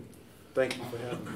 So we have 3. They're each assigned to a high school and all of the elementary and middle school feeders. So as you heard tonight, they work directly with students, they work with families, they work with staff in the building, they work with community partners to help support the families and kids. So we've been really pleased with the work that they've been doing, and I'm excited about the parent part that we're going to offer this year. I know we tried to do last year and apply for a grant and just didn't quite get the grant, but we're looking forward to that's going to be a new piece to the work that they've been doing. Thank you. Okay, so you mentioned that they're working with the high schools and the middle schools and the elementaries that feed into them. How do you assign the district-wide schools? Is that simply by their geographical location? Like, for example, Gage would be assigned to John Marshall? Or how do you do that? As far as the community schools, well, okay, let me give you a better example. Like options. The option schools. Oh, we split it up. We I actually have an opportunity to go, Mr. Scripture, go over to Phoenix and work with some of the kids as well as the ALC. A lot of us, you know, we kind of split that up. If we have kids there, we try to get there and support them as well. So yeah. Great to hear you're going to be collecting data in Google Docs, but I'd like to point out from the Viewpoint website, back to Ann's question, is that's something that software says it can handle. So, you know, here's an opportunity where it sounds like software the district has might not be utilized to its full potential. Well, hold that thought. Jared can talk a little about PBIS and the data they look at. It's in Swiss. So I think that may help that. So why don't we, Jared, why don't we turn you over to PBIS? Sounds good. So I was tasked with just sharing a little bit about PBIS, kind of coming back to some of the foundations of PBIS as well as kind of a few of the key pieces around PBIS. So PBIS is an acronym which stands for Positive Behavior, Interventions, and Supports. And really PBIS at the school level is a framework for how we support a strong learning environment across all settings in the building for all students through setting clear and consistent expectations. It's really based around the premise of just like we need to teach students academics, reading, we need to teach students how to read, we need to teach students how to do math, we need to teach students how to behave. And we can't come into the situation expecting the students to know what the expectations should look like without specifically teaching them. Linking that to the work that we're doing with Dr. Hawley, home culture and school culture for many of our students looks different. So we need to help students understand what school culture and school expectations can look like through validating and affirming home culture and building and bridging to school culture in specific situations. Kind of a few key pieces around PBIS is the systems lens on it. PBIS, all buildings have a site PBIS leadership team that would be made up of administration and teacher leaders, and at some places, maybe parents or students as well, depending on the site. That team looks at, it's tasked with really looking at the behavior data each and every month when they meet. We look through that through the lens of disproportionality and referrals. We also look at providing input for improving student behavior. A lens that we need to bring in is sharing the successful and effective student behavior management strategies that we're seeing. So if we see a spotlight in an area where something's working really well, or we're hearing things that are working well in certain areas, to highlight those and to share those with all staff through professional development. And identifying strategies and resources to address student behavior in a positive manner. The first word of PBIS is positive. So how can we positively address behavior? One of the things that Deb Seelinger asked a little bit about was the tiers. And in PBIS, we often talk about tiers of support for students.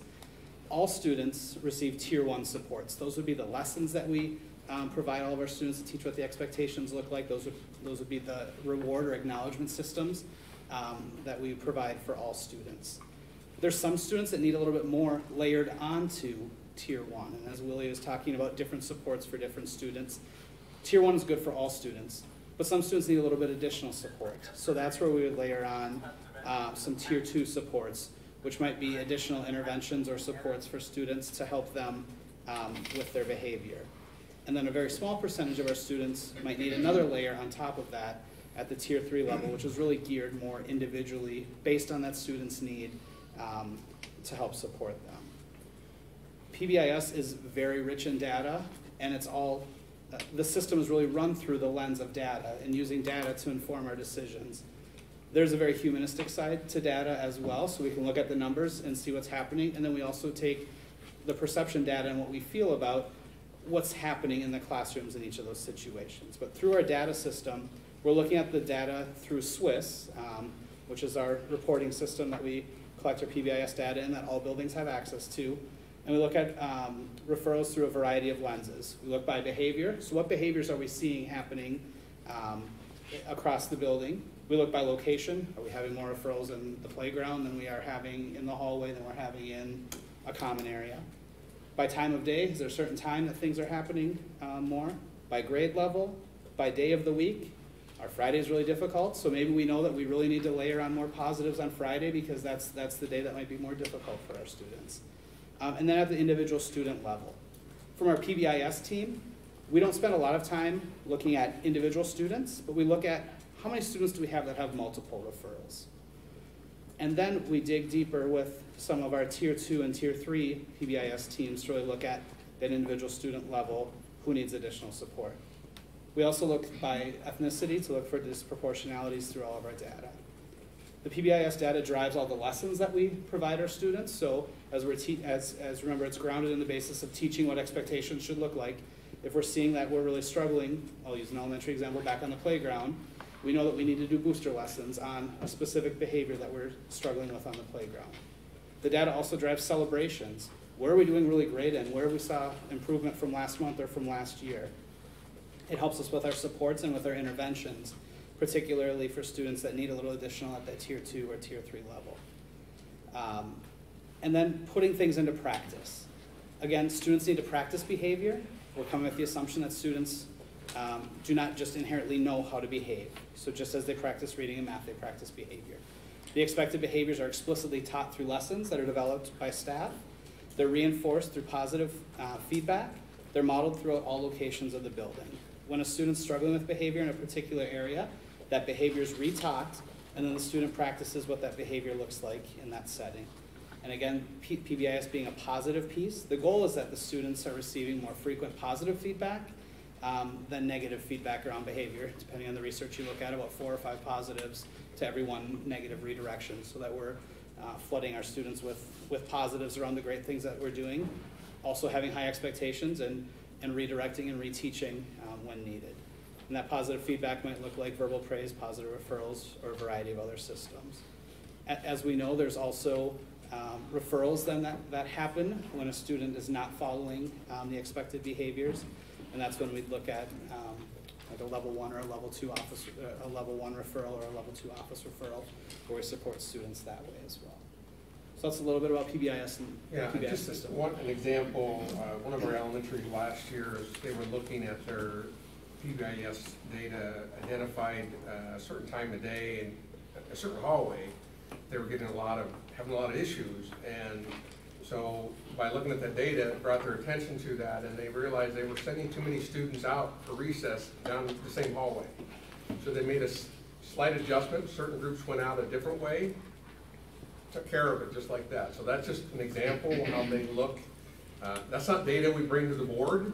That's the data that they're looking at daily in their buildings. And then also PBIS allows them to document a Tier 2 student who we tried this intervention, and we can monitor that and determine if it's been effective or not. And as Jared said, if we see it's been effective for a child, maybe that's something we can use for another student. So they do keep track of the interventions that they try with students. And they may go a few weeks and this intervention isn't showing any progress, maybe we need to look at doing something different. So that's the individual student piece of it. But like I said, each school has a team that looks at that data on a regular basis.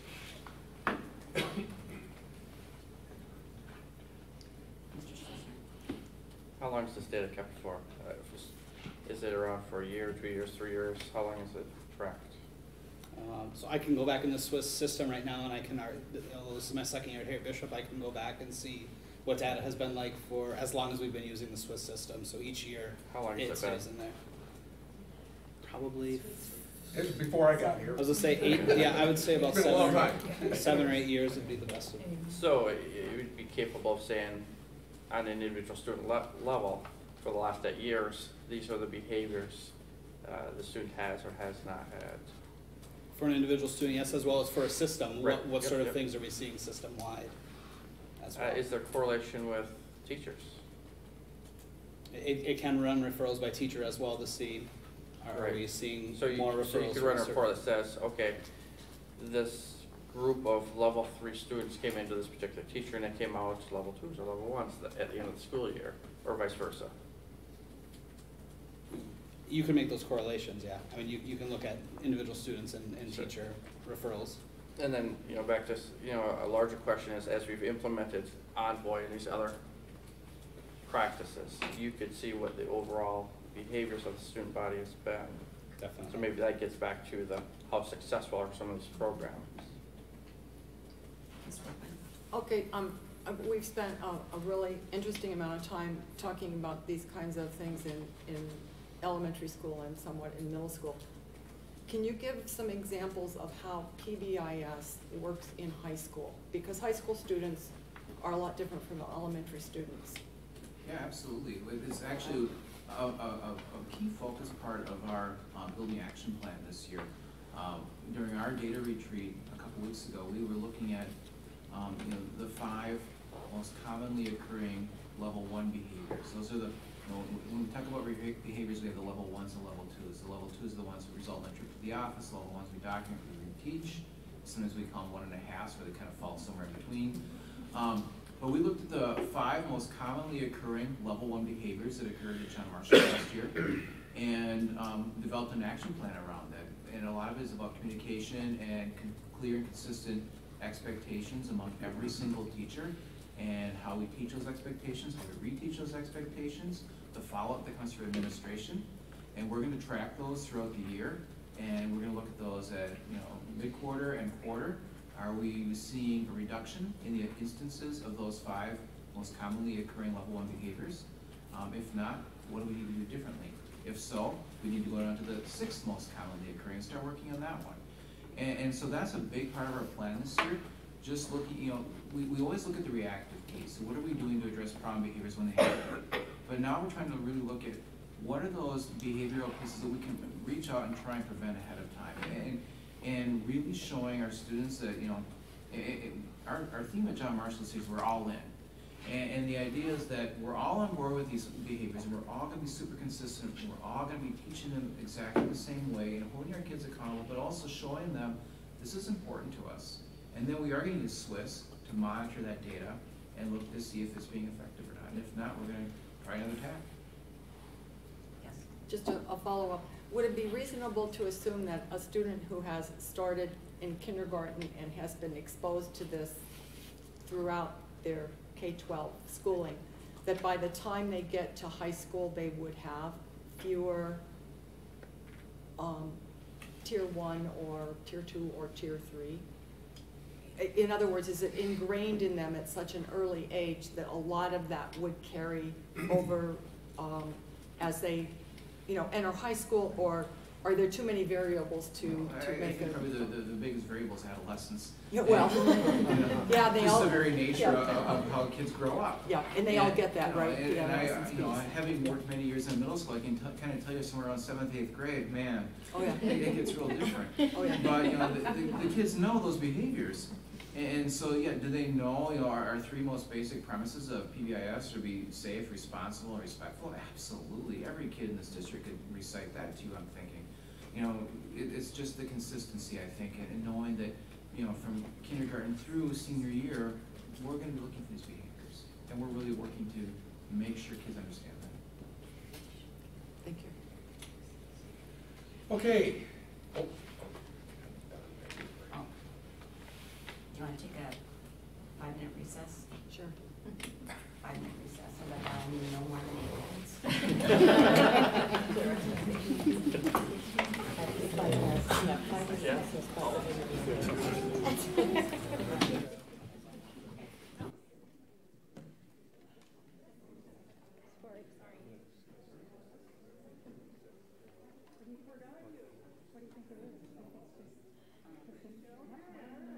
I lost everything for just a split second. Really? Yes. Okay. I got my key.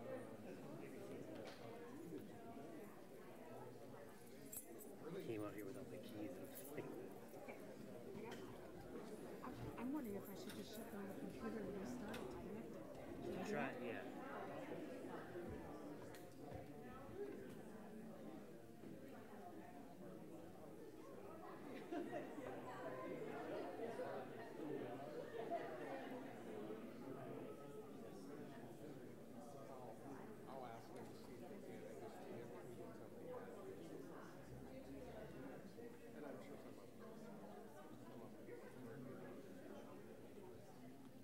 I lost everything.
It's been noted.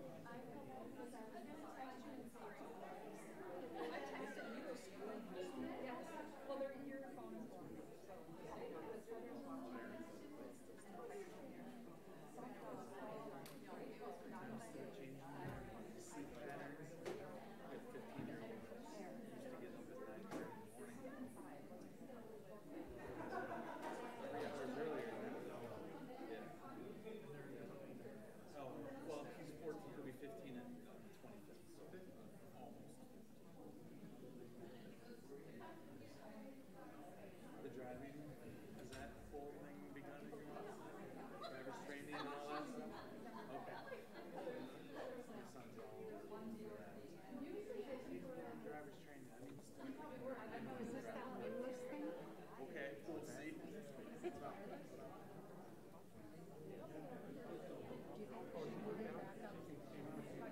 Yeah. I don't know. I don't think that's going to help a bit.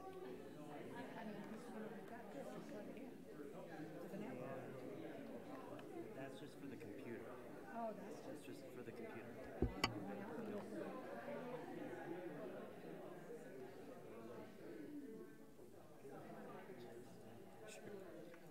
Any special kind?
Liaison Officer John Marshall. And we were asked to have him come and just talk about a typical day as a liaison officer. Good evening. As Superintendent Munoz said, my name is Greg Marks. I was assigned last year in January to the position. Prior to that, I was also filled in at Century the year before that when the liaison at Century had some medical issues. Our day is fun. I mean, and I don't want to say that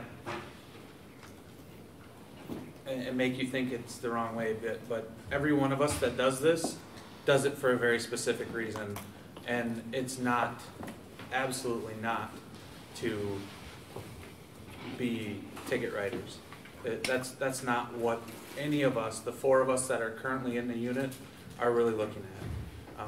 I can tell you that our primary goal when it comes to our job at the school is being more of, and I don't mean to insult anybody by saying this because we're definitely not educators, but to educate the kids on our subject matter that we are professionals at. Give them, here's what could possibly happen. So information, education, counseling with kids, and building rapport from the high school level all the way down. Like the equity specialists are assigned, the liaisons are assigned basically the same way. So we're all assigned to a high school or a secondary school, and then we're assigned to the middle schools, all the feeder schools that feed that school as well. So each building has a multitude of different dynamics, but it's very important, and I know that our current, or our new chief informed everybody about this when he gave his speech at his swearing in. One of his big things is, and I just want to make sure I get it right, one of his major goals is to engage in the community at the highest level to build public trust. And he is instilling that into us and empowering us to go out there and do that same thing. So high school level all the way down to the elementary level, we're trying to get in there, make a difference, kind of break down that barrier, I guess if you want to call it right now, and just kind of build the relationships with the kids and the staff as well.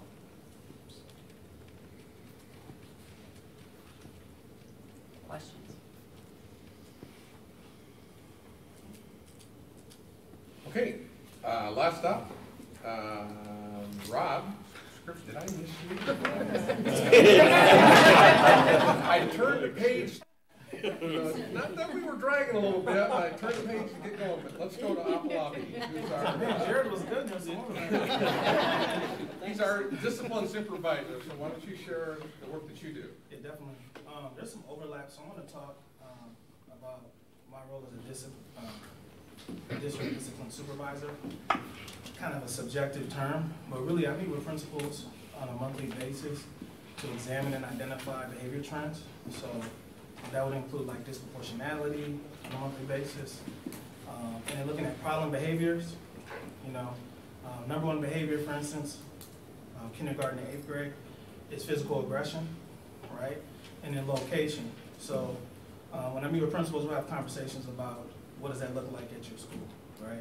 And what supports do you need? What are some different things you're doing? So physical aggression is going to look very different than it would at the secondary level, high school level, from elementary.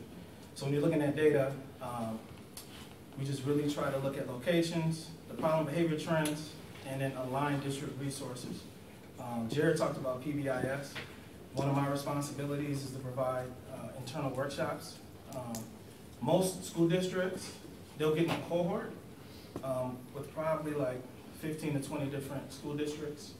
And the PBIS strategies and the focus is, I don't want to say it's broad, but it's not really that specific. One thing we've been able to do is partner with PBIS Minnesota to make sure that we can really tailor our workshop to fit the needs of our buildings, if that makes sense. So I have 3 trainers that I work with from PBIS Minnesota. This last school year, we really tried to promote collaboration from site to site, and also on-site support. So we had some work days, and Our PBIS teams, one thing that I really feel is important, because as a PBIS leadership team, you should be a resource for other teachers. So like Envoy, that's one of the first groups to get trained in Envoy. Our Jumpstart training with Dr. Holly, that was one of the first groups to get trained. So they kind of get a head start, and they can serve as a resource, they can promote, and then they can work with staff members, if that makes sense. So we had a PBIS culturally responsive grant that we got. That was $110,000 that really allowed us to sustain our work with Envoy, because we were in our third year with Envoy, and then, like I said, pilot some of Dr. Holly's work with our leadership teams. Another thing that I do in my role is I work with PBIS teams at the site level, and just making sure that I'm there to answer questions, add a perspective, and again, just be a support for the assistant principal that's leading those conversations. I was at an elementary last week, Thursday, and it was great, because it was an assistant principal working with a team of teachers, and they were really looking at the expectations, and just looking at the PBIS lessons, looking at who's on the team, what perspective's missing, do we need a para, let's get some family members on the team. So I feel like our teams are getting more comfortable.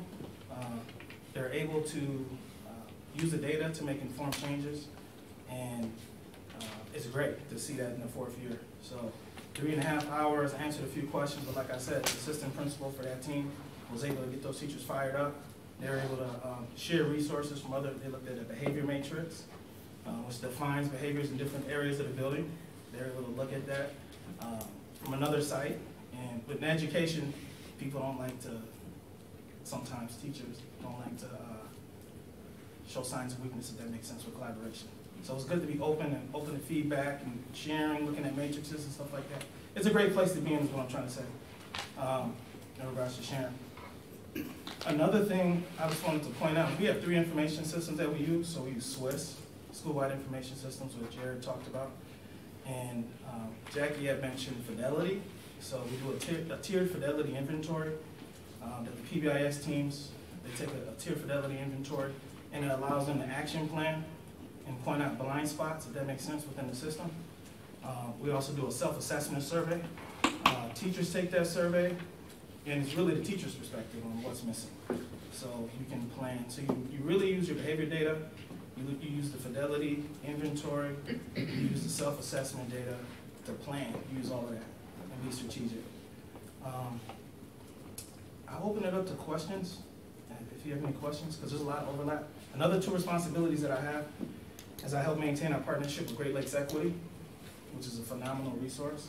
They provide professional development, PD, and so we run to Indianapolis, IUPUI, for some of that. Another thing, they're helping us with an equity context analysis school review. It's like the tiered fidelity inventory with PBIS, but with the cultural lens. So when you go in the classroom, you have culturally responsive books. Are there images of diverse students and parents on the wall, and representatives? So, so we're going to be doing work around equity context analysis school review, Great Lakes Equity, and they're going to help us. Heather and I and a small team are working on looking at our class tool, our Envoy, our Dr. Holly work, and just making sure it all meshes together, right? And it makes sense. I don't know if you want to speak to that, Heather, a little bit, or.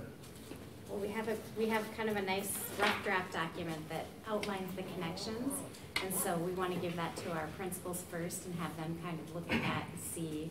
I think that will help our teachers see that it's not 5 different things, but that they're all aligned.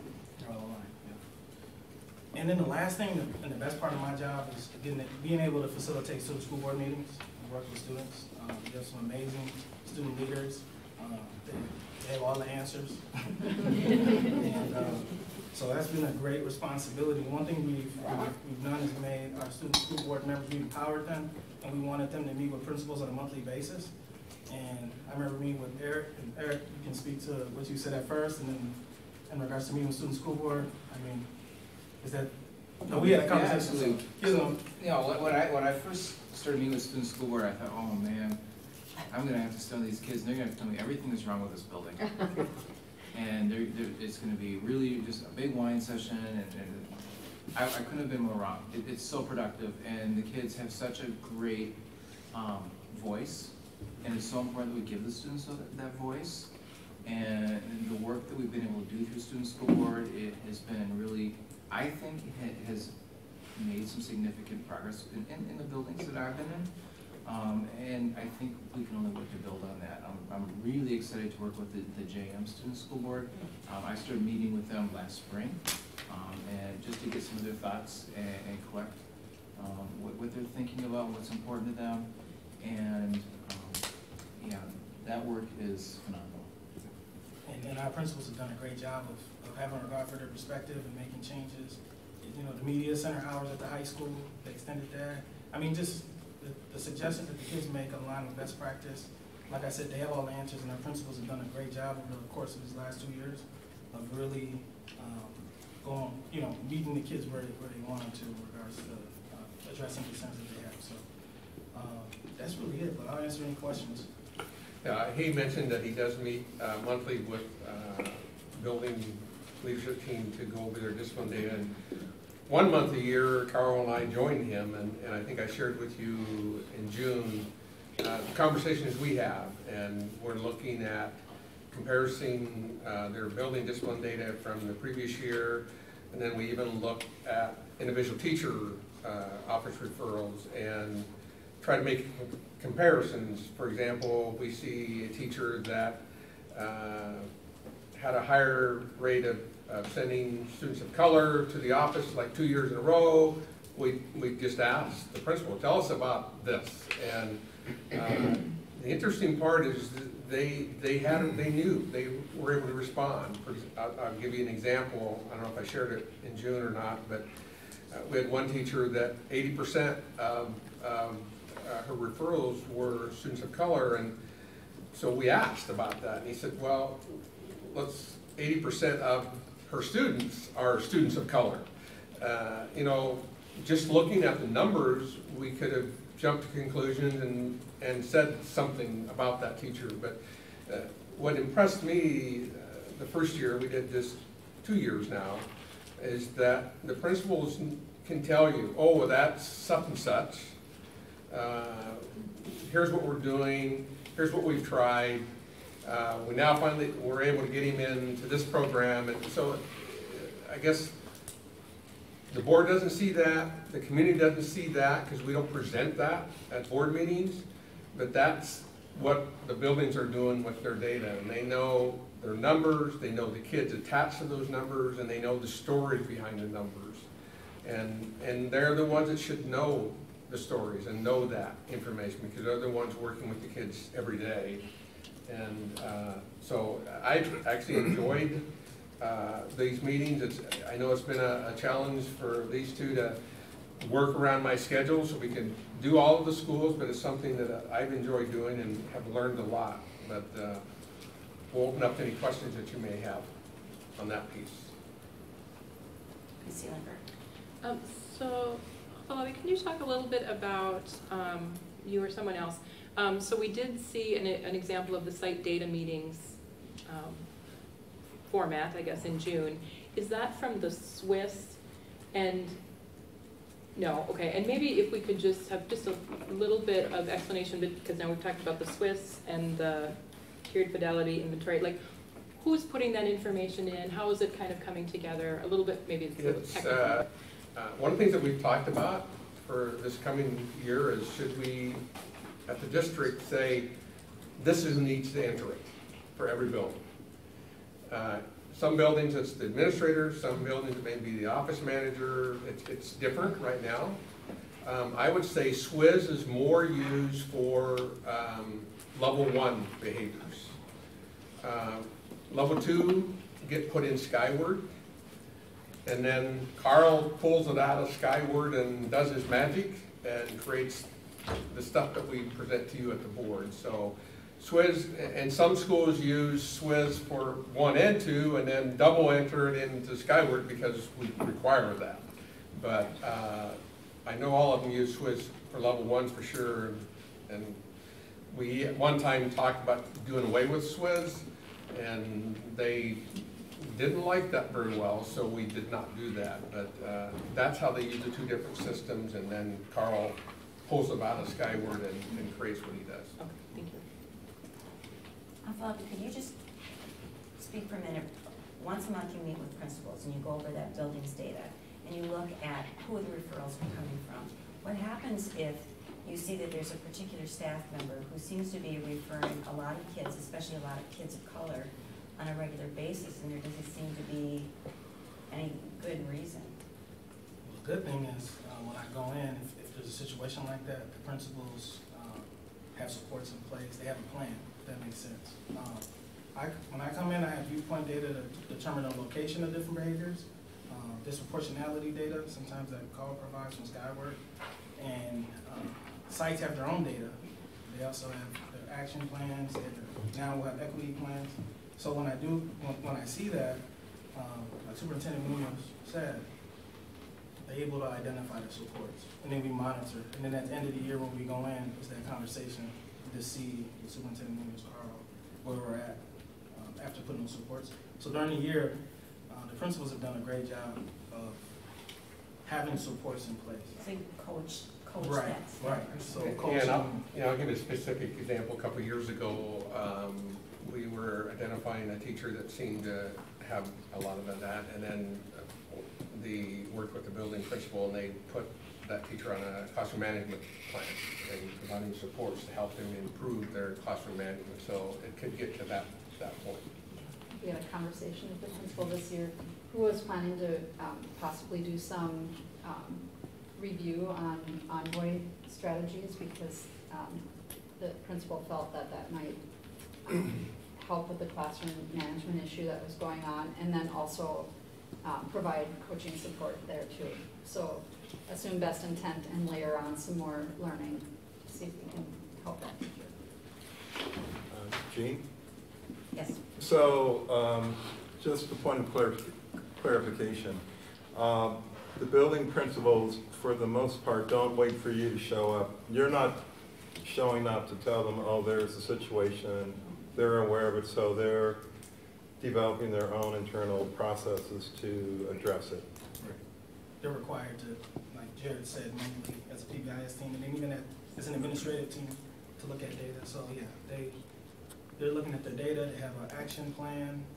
So when I come in, I have data also, but it's like from the building level, a lens that Afalabi brings also is to connect some of the dots. Something that's maybe working really well in another building that I haven't thought, that we haven't thought of yet at the building as well. So that kind of overall big picture to help connect some of the dots, as well as another lens of supports or follow up, or another coach or any of those pieces as well. Well, the reason I ask, because twice yearly, the board receives the data. It's just a data presentation, okay? I'm at least not aware as to what work has gone on to address or to change anything. It's just the information that's presented.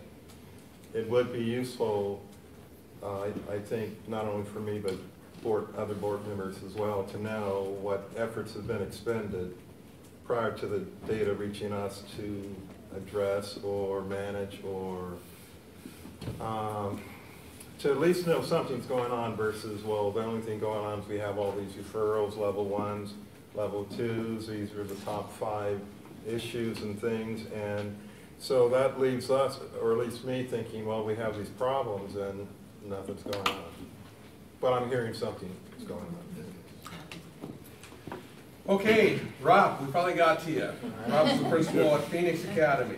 I would add, I'm also a supervisor. I'm the principal at RAIL, which is Rochester Academy for Independent Living. I also supervisor and the principal at the Juvenile Detention Center for the day-to-day education pieces that go on there, as well as the same for Von Wald.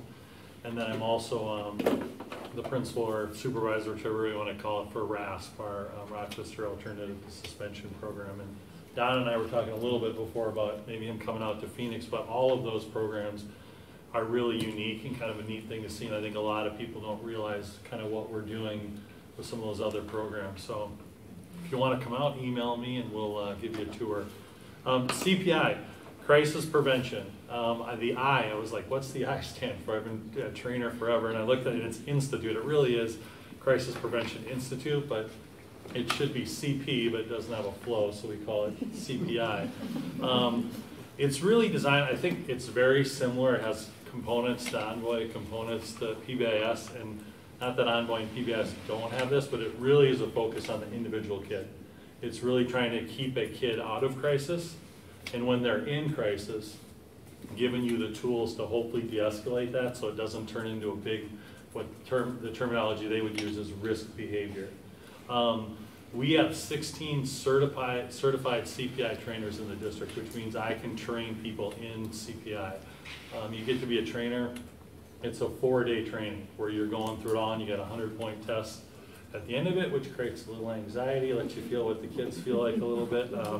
When you get certified, so if I were to certify you, you would come to my class. I can train up to 40 people. It's an 8-hour training. Typically, we do it 2 4 hours. Like a Tuesday and a Thursday, 4 o'clock to 8 o'clock. It's good for 2 years, the training is. Okay? And then you have to do a refresher to keep up on it. As long as within those 2 years you do a refresher, you're good. The refresher is a 4-hour training. Okay? In the last, it was really interesting, the first time I contacted CPI, I said, hey, can you tell me how many people you've had trained?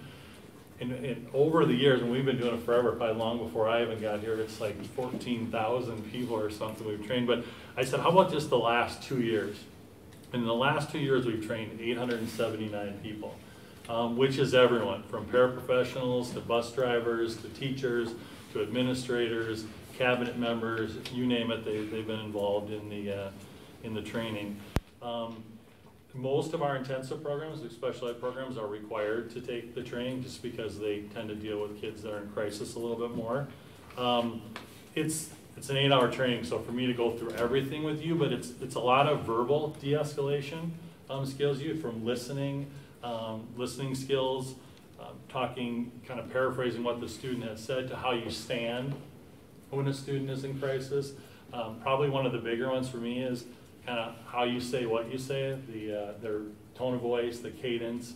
We talk a lot about in the training that 2 people can say the exact same words. And a kid will come in the office sometimes and say, I'm so mad at Mrs. Smith because she said this, and you're like, what? That's like nothing. But it's the way Mrs. Smith said it to them that is a put down. And so we go through that. A big piece on limit setting, talking about interrupting and redirecting when the first behavior starts, to hey, Johnny, when you finish that, then we can go to the gym. When and then, if and then statements. And we practice it all, we model it all. They're really big on behavior impacts behavior, because I think a lot of times we look at the students and kind of, well, maybe they're coming in and they didn't get breakfast, or mom and dad are getting a divorce, and they put a focus on, how about the staff? Because we got stuff going on at home too, and when we have a rough day, it impacts too, and to be able to look at that yourself. They talk about patterns of response. If you know Johnny struggles every day on Mondays, well then what's your response going to be? They don't tell you how to answer it. They just give you a model to look through it as a team to come up with a plan. It's a really good training, and it helps you think about our jobs to de-escalate them. The trainer we just got done, 13 of us going through a 4-day training, and he said something that stuck with me. He said, what impact are you going to have? You're going to have an impact on the behavior. What is it going to be? They can come in crisis. I met with a kid today that hasn't had a bed to sleep in all summer. His mom's homeless. She's living out in the streets. He's in crisis the minute he comes in. So he's coming in at a 5 or 6 on a scale of 10. And our job is to bring him to a 4, not to take him to an 8 or a 9. And that's really what CPI is. And the last thing I'll add is, like, when you listen to all this stuff, when you get to see it in the building, it's really magical. Like when you get to see a good teacher working hard for a kid, and then, Willie's out, Willie knows our kids, Afalabi knows our kids. We play a basketball game with the police liaisons every year. Just the stuff when it all comes together, and I don't know if it's ever going to show up on the data you talk about, but it's really special to see all the work everyone's doing. I wish people could see through our lens sometimes what happens. It doesn't always work, but there's a lot of effort put into the kids. So I'll take any questions about CPI. So presently, programmatic responsibility you have, is that data included in any of the data reporting that is presented before the board? Yep. If you get suspension data, Phoenix and Rail, we don't. I've never suspended a kid at the juvenile detention center of Baltimore. But in terms of our discipline data. Mm-hmm. Yes. Okay. Okay. And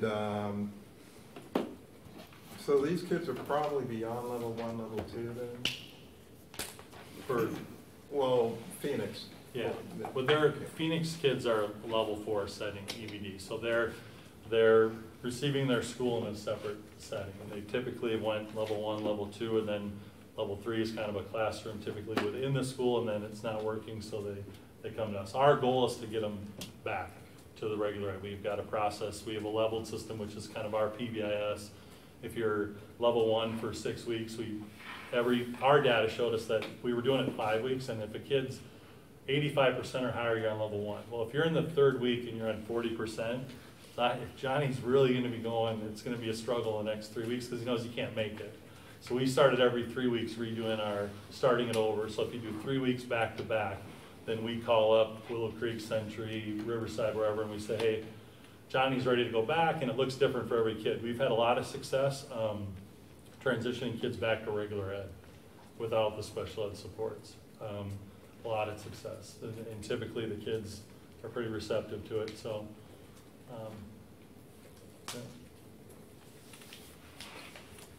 yeah. Okay. Any other questions? Because we told our guests that we didn't expect them to spend all night with us, but we wanted them to come and share their expertise and knowledge in certain areas. So if there's any other questions on any of what's been covered so far, this would be the time to ask, because we're going to allow those that want to can go. If you want to stay, you're more than welcome to stay. I just want to make an observation, and thank you all so much for being here, especially those who have maybe sat through a lot and gave a shorter presentation, but you're still appreciated. So as I was kind of taking my notes, and all my colleagues probably know I take a lot of notes, and whether I can read them tomorrow or not, I don't know. But you know, I was kind of highlighting some words as we went through these because they were kind of resonating in every with every speaker. Things like relationship, positive intent, positive, safe place, supportive, empowering, responsive, individual. You know, this has been a really, I feel like for me, this has been a really great evening to learn a lot. I know a little bit of things. I get out once in a while and I corner somebody like Levi and say, hey, how's it going? What are you doing? I cornered Heather and said, you know, tell me a little bit about this. And I'm really kind of seeing how all these things sort of fit together in a bigger picture. I'm really impressed with the intentionality of the work that's going on in terms of the PBIS and the Envoy and the professional development, and how those things are all sort of moving together, and they don't feel so siloed, perhaps. It just, the intention, I think, is really, really impressing me. I also really liked how, Mr. Johnson, when you talked about the work with the teachers, and the teachers being vulnerable for that feedback, I think that's really to be applauded. I think our professional staff is, you know, whether they've been here just starting or they've been here a long time, I mean, to open yourself up to that is really quite remarkable. And I felt like the way you described it was so respectful of them, and that's what we want for our students, right? We talk about building a relationship and having that piece of respect, and I think if we're doing that with our teachers and how we're training them to work with our students, that's just going to spill over naturally into the work that they do. So I really appreciate that. I'm full of good notes and thoughts for the evening, and again, I thank you all so much for the work you do and for being here. Any other questions before those who need to leave? So, thank you, all of you. For Thank you.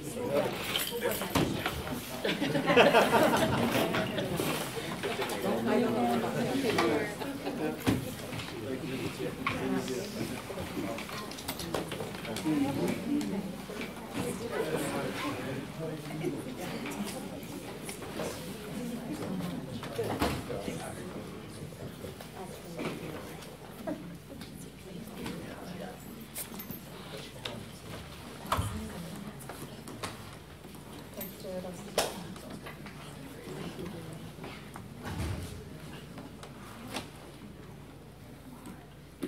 so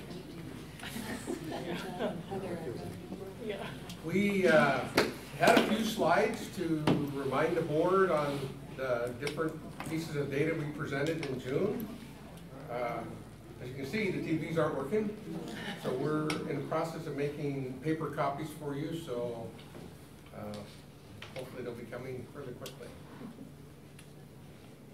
And I think at this point, the question that's sort of looming out there is that we have a lot of really good things going on. I think these were really educational, informative, a great discussion. But the reality is we still have this disparity. It didn't work.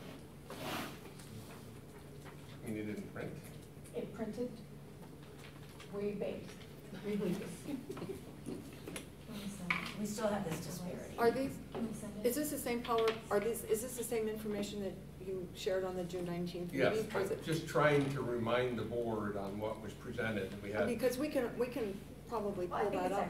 I think I put it in Board Docs For today. for tonight. oh, Yes. okay. So if you have your device, it should be in Board Docs. So as I was gonna say, the disparity still exists, and I think the propensity is to ask, so what do we need to do differently? Every building is developing a plan, is developing a plan, and I was really impressed with the amount of data they have with the work that they're doing. What the question we have to look at right now is what data do we need so that we know what questions to ask? What data do we need right now so we know what questions to ask? Not so that we can figure out what and tell the buildings what to do, so we know what questions to ask as a district and in the building level. And are we getting this up on our? No. If you refresh your computer or your device now, you'll get it. I'm sorry. It's kind of not your fault.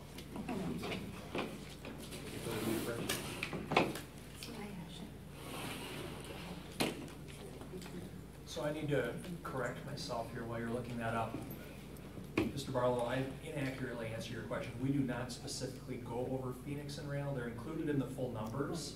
They're included in the information that we send to OCR, but we did not do a slide on those two buildings in particular, but it's part of it. That was kind of what I remember. I actually decided to punish myself a little bit this afternoon and went through that presentation, I mean, on the video, and I was thinking that those numbers were, we didn't want to be singling out or. Yeah, I have them right here. I mean, they're, so if you want to know, Phoenix had referrals as far as for students who are Hispanic, 8, students who are Black, 17, students who are white, 10, for a total of 35. The other program you mentioned, Rail, the adult and independent living, had 2 referrals for white students. That was the total. And Von Wald and those other programs do not, we pull by school number, and I don't see any from those. But when we look at all our numbers total of suspensions and referrals, those are figured in there. We just didn't cover those schools separately. Thank you. Okay, so Jean, I'm still struggling with. I guess what I was trying to say is that right now, we're not deciding what the buildings need to do. No, and They I got the don't know information. that we. Okay, so what we're looking at is what data do we need? For what? So that we can determine if policy is being followed or if we need to change policy, and if our budget is being applied the way it should be. How much information do we need in order to make the kind of decisions that the board makes? It's not our job to tell each building what they need to do. No, it's a good one. So that was, I probably didn't need to say it all, so just ignore it. No, but I'm still struggling with what. So if I can try and jump in. So I think the intent of Director Marvin's is, as we've looked at the discipline data that was presented to us in June and the format in which it was presented, district, if you flip through the slides, district, racial category, next slide, free and reduced price lunch, special ed, limited English. et cetera, you know, total referrals by level, by building level, common offenses. Is that what we feel comfortable seeing and having in the back of our mind when we come to make policy and budget decisions? Or are there categories or there other pieces of data that we as board members are interested in seeing when we see those reports twice a year? So for me, just thinking about it for 2 minutes, so it's probably not really fully thought out. I found it really, really, I don't know, gratifying is the wrong word, but it seemed like every single one of the principals did actually look at data and they had, you know, didn't all perfectly match up together, but whatever they were using, they had data to support it. And seemed like they had a fair amount of data to support it. So for me, the way the information is reported is okay, as long as I think the principals could come and give us an update. And when we're going into the budgetary process, you know, but we don't really break out the budget by, you know, like Envoy and I mean, but we do hear about like how, you know, how much we're being, how much we have to pay for subs. So it would be helpful saying, okay, so this Envoy program, we need X number of subs. However, you know, the principals say we really feel because we're making this sort of progress that it's worth it. So I mean, that's like the whole story that I think is important, would be important for me to know. This data, I mean, it is what it is. It's just a real overview for me. So, if I may then, the question then for me is, do we want the current data offering to change, or do we want it to remain as is? The budgetary consideration, I think, is an add-on. You know, I'm not even aware, and I'm not sure that the superintendent or cabinet could offer this evening what the annual cost for Envoy is. I mean, it may not even be that significant, so we're kind of, you know, is it fair to try to assign or attach a dollar value to a low, I don't want to say it's low, I don't know the cost of Envoy. Yeah, I don't have that top of head.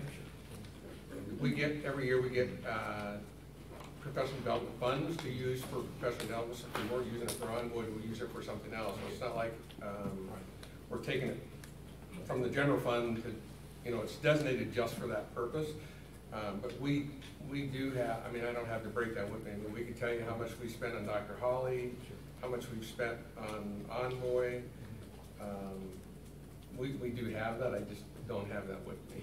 But the larger category is professional development, not dollars devoted toward data management. So that's helpful and useful for me.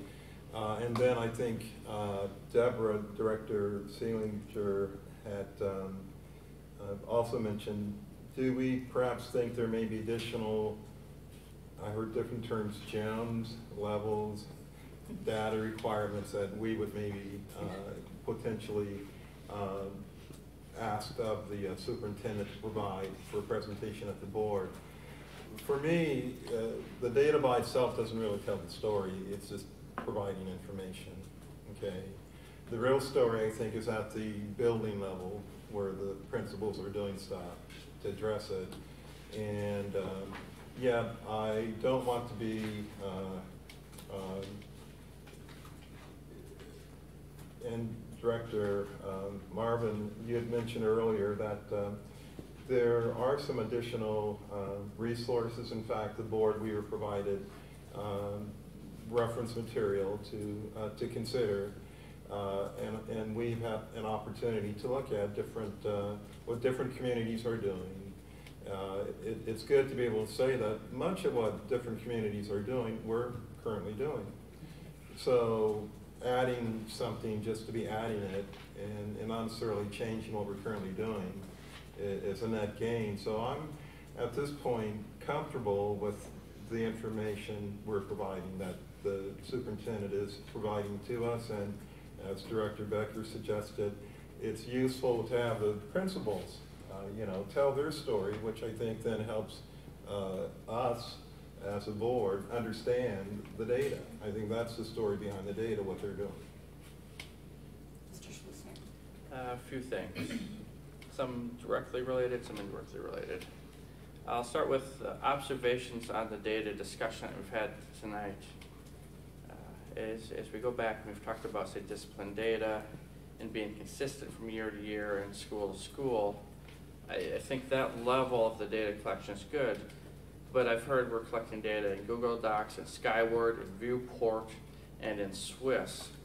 So I still think the district is all over the place when it comes to collecting data, which from a budgetary point of view would be very inefficient. So it's good that the buildings are on point with what they need to collect, but I still think we need to get to a single system for single clarity. And looking through some of these applications, as the people have talked about them, I still think they have a lot more to offer than is being utilized. So it's the infrastructure to get us the information that we need. As far as what is presented to us as a school board, I think the numbers, they're okay, but I think as we've heard from a few folks, it's not enough of the story. We heard from a couple folks that there are some community initiatives going on. That's great, but I truly do mean that as great, but I think that those types of stories would be good to share at this time as well. It's like, okay, these are our end of year numbers, and here's the successes we've had with the Diversity Council, with the program that's going on there. Here's how we're reaching out to the parents to get everybody on the same understanding of what the cultural responsibility in the classroom is. Because we're a multicultural district. So are you saying that you're satisfied with the information, the data the school board's getting, but in addition to that, perhaps when we get the data, you want to hear more anecdotal information from the schools, from the community about what initiatives you're involved in? Right. You can't capture. What is going on to make the numbers better at the end of the day? I mean, we know there's a lot of the ongoing related stuff, and it'd be good to hear that too. Because this tells us. Basically, it'd be good to hear a condensed version of tonight presented with the data. Yeah, because I think it's really, I think it's really important for,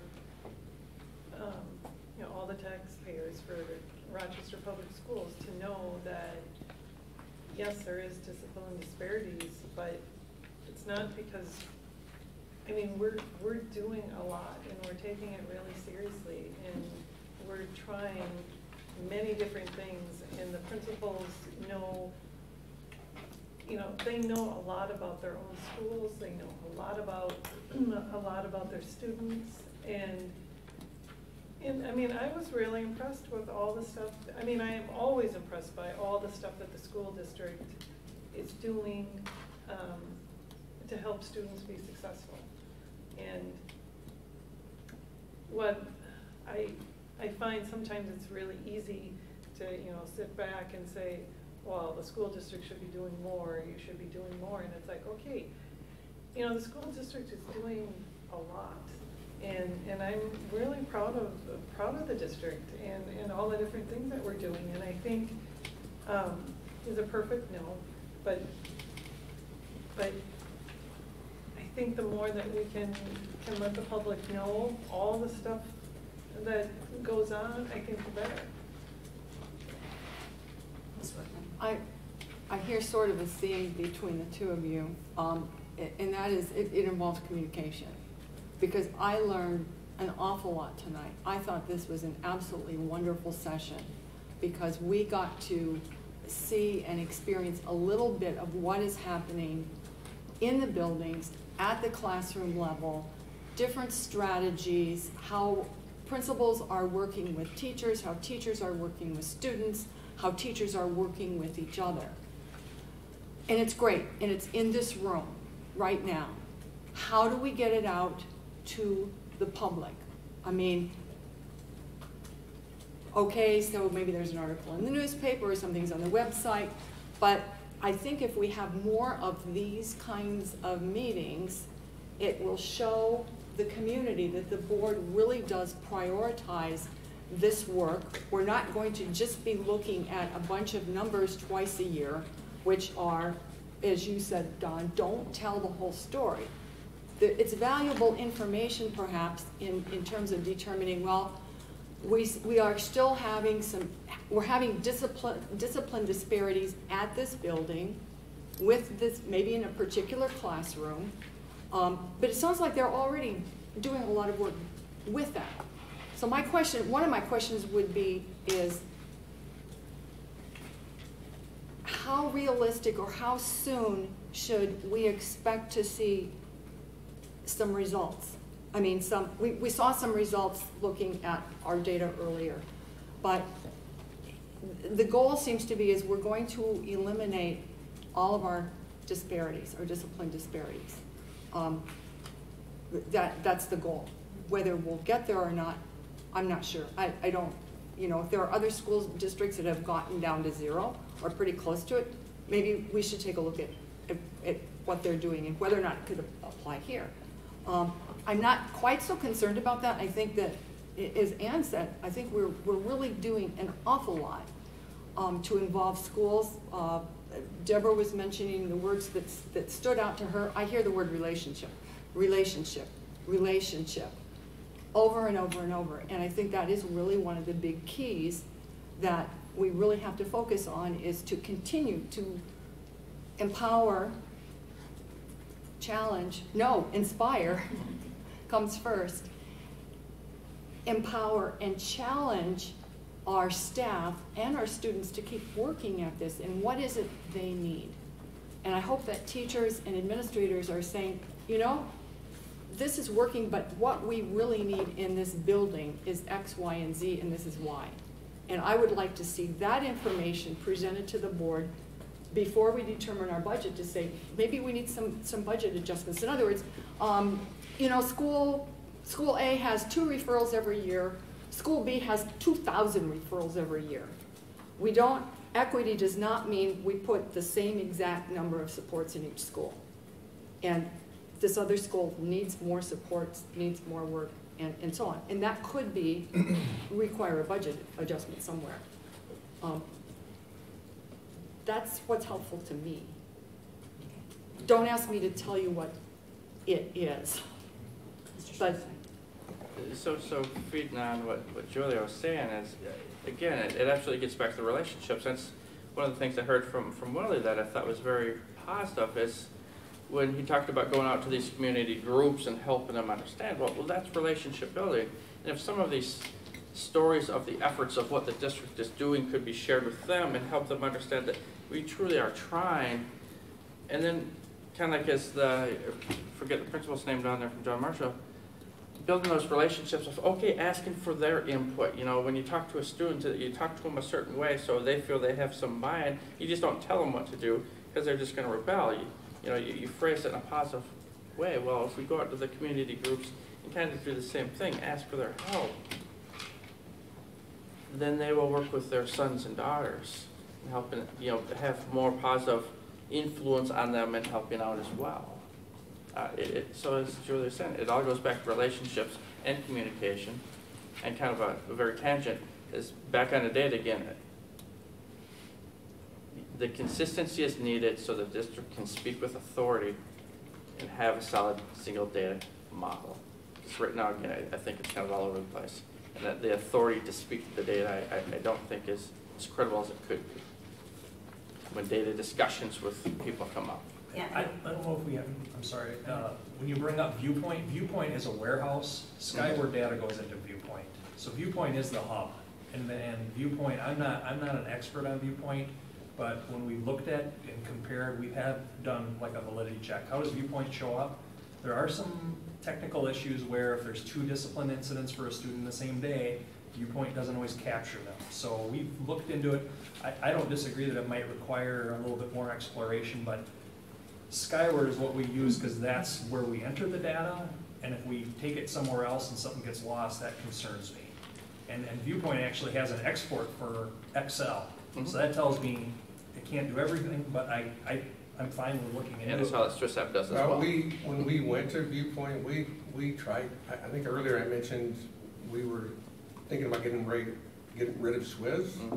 We couldn't find a program that could talk to Swizz and do what Swizz does. The Swiss export. It's not out there. And we looked at CSV multiple and places and had multiple people come in and share with us their programming.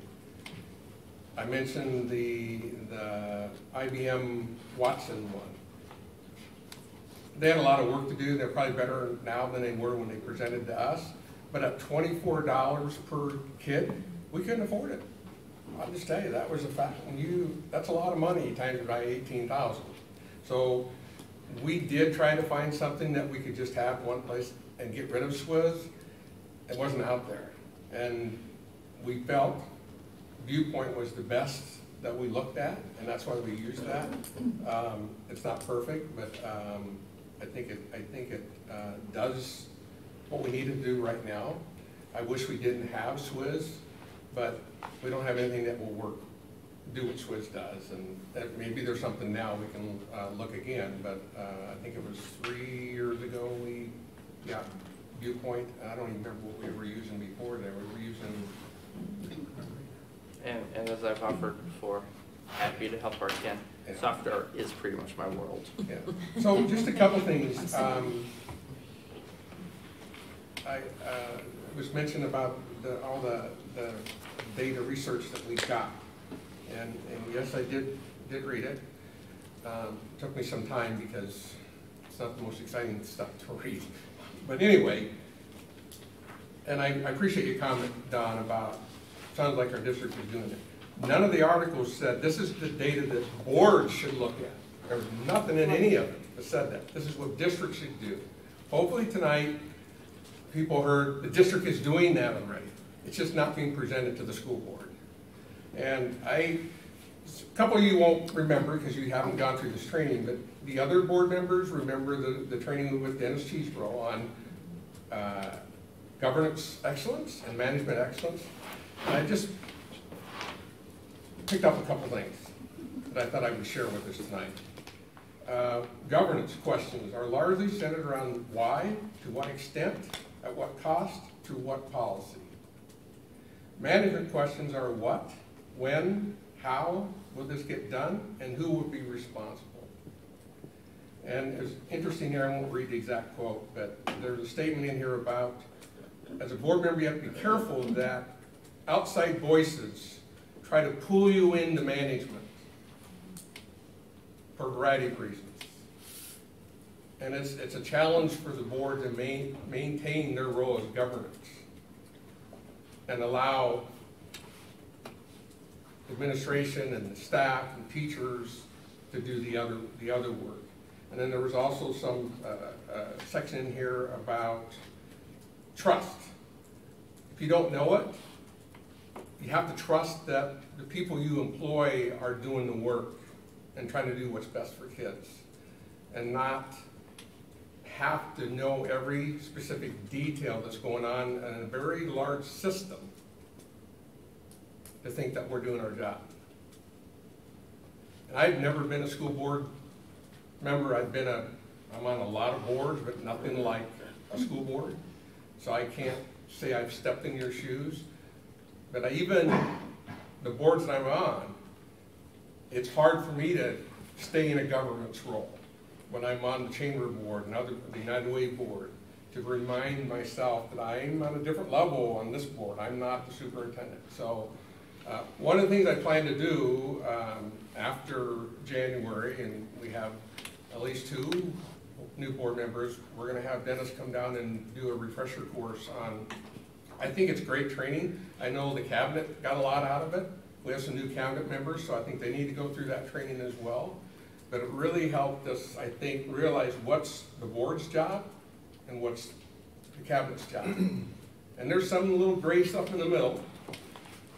And it's easy to slide down or us to slide up into your role as well. That goes both ways. But those of you who went to the training, if you still have your book, I encourage you maybe to read through it. I did, just as a great refresher for me. But I think it's a good reminder for us. If we really are striving for governance excellence, management excellence, I really think the training really hit a home run. But it's hard to stay there all the time. It's a challenge. So, based on what I heard, we're not voting because we can't vote, but it seemed like the consensus of board members was what has been presented, and I apologize we weren't able to get it up on the TVs for those of you in the audience, but basically we just took slides out of the June presentation just so to remind you what we presented. Did I read the consensus wrong, or are we okay moving forward, presenting what we presented in June, moving forward?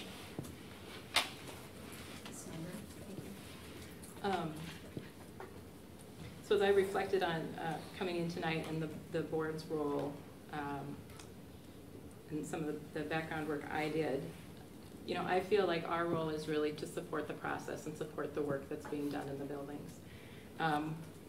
We need to ensure that it's happening and that there's resources to make it happen, and then to ask questions.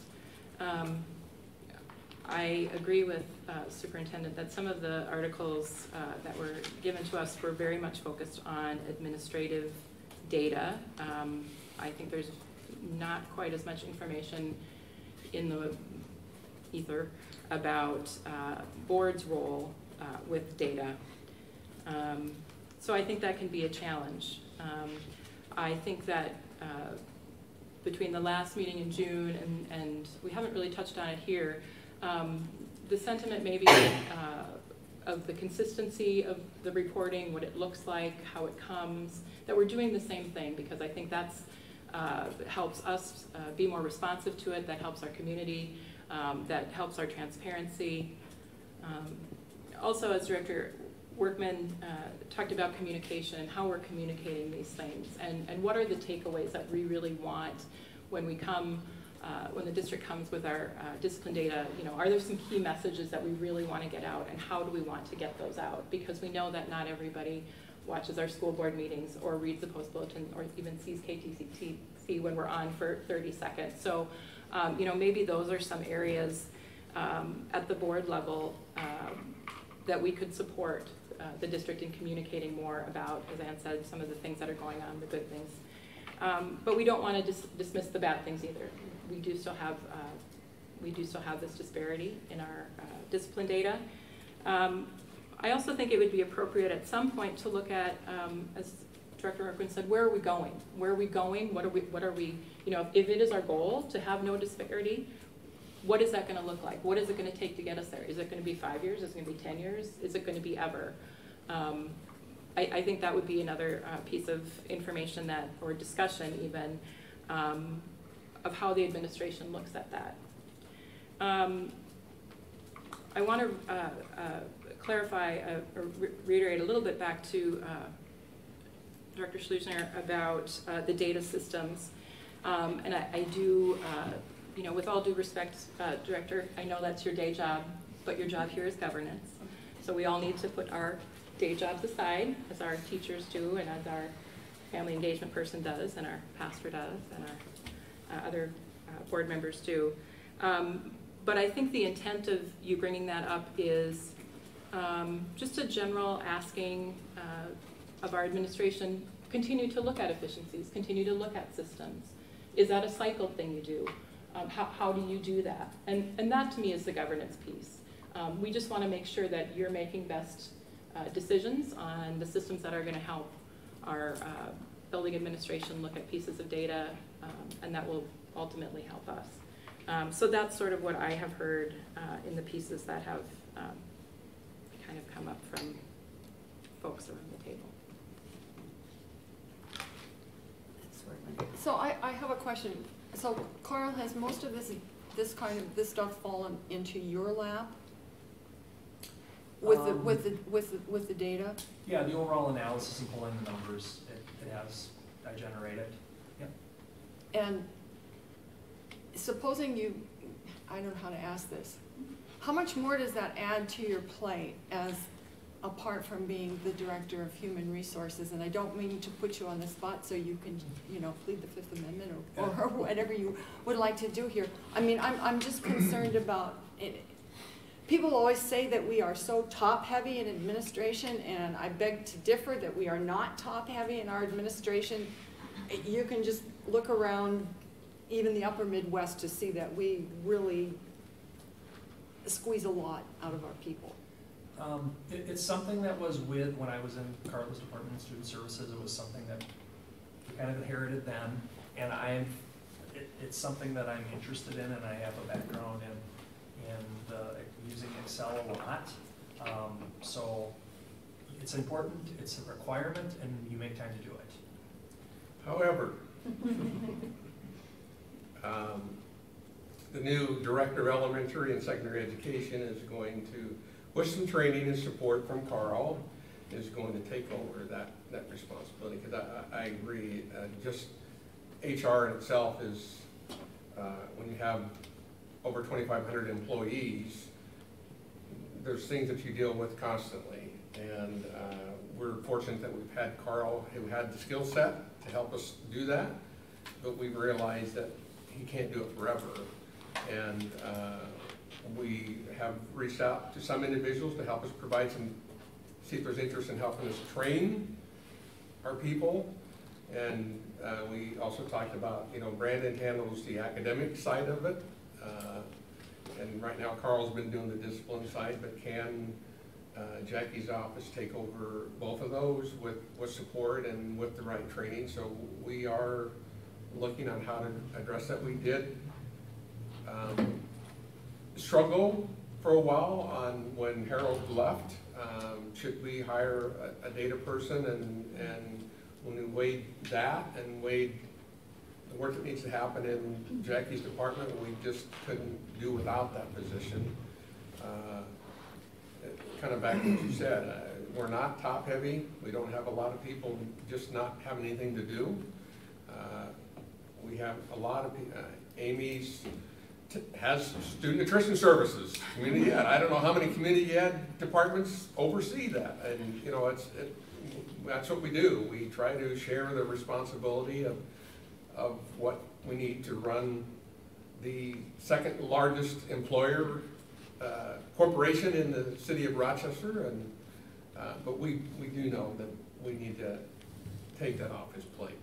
I mean, I think, I don't know if this would be a particularly useful exercise, but I think it's one that we should maybe explore a little bit, is to say, when we're looking at districts that are similar in size to ours, what do their cabinet members cover, and are they being spread too thin? So where I'm going with this would be, maybe it might show that yes, we do need somebody who is an educational data expert, because that's different from, as you pointed out, from medical data and other things, who would also be able to not just crunch the numbers here for us, but also to perhaps make some recommendations as to what kind of different supports might be necessary. I mean, I'm just kind of talking off the top of my head.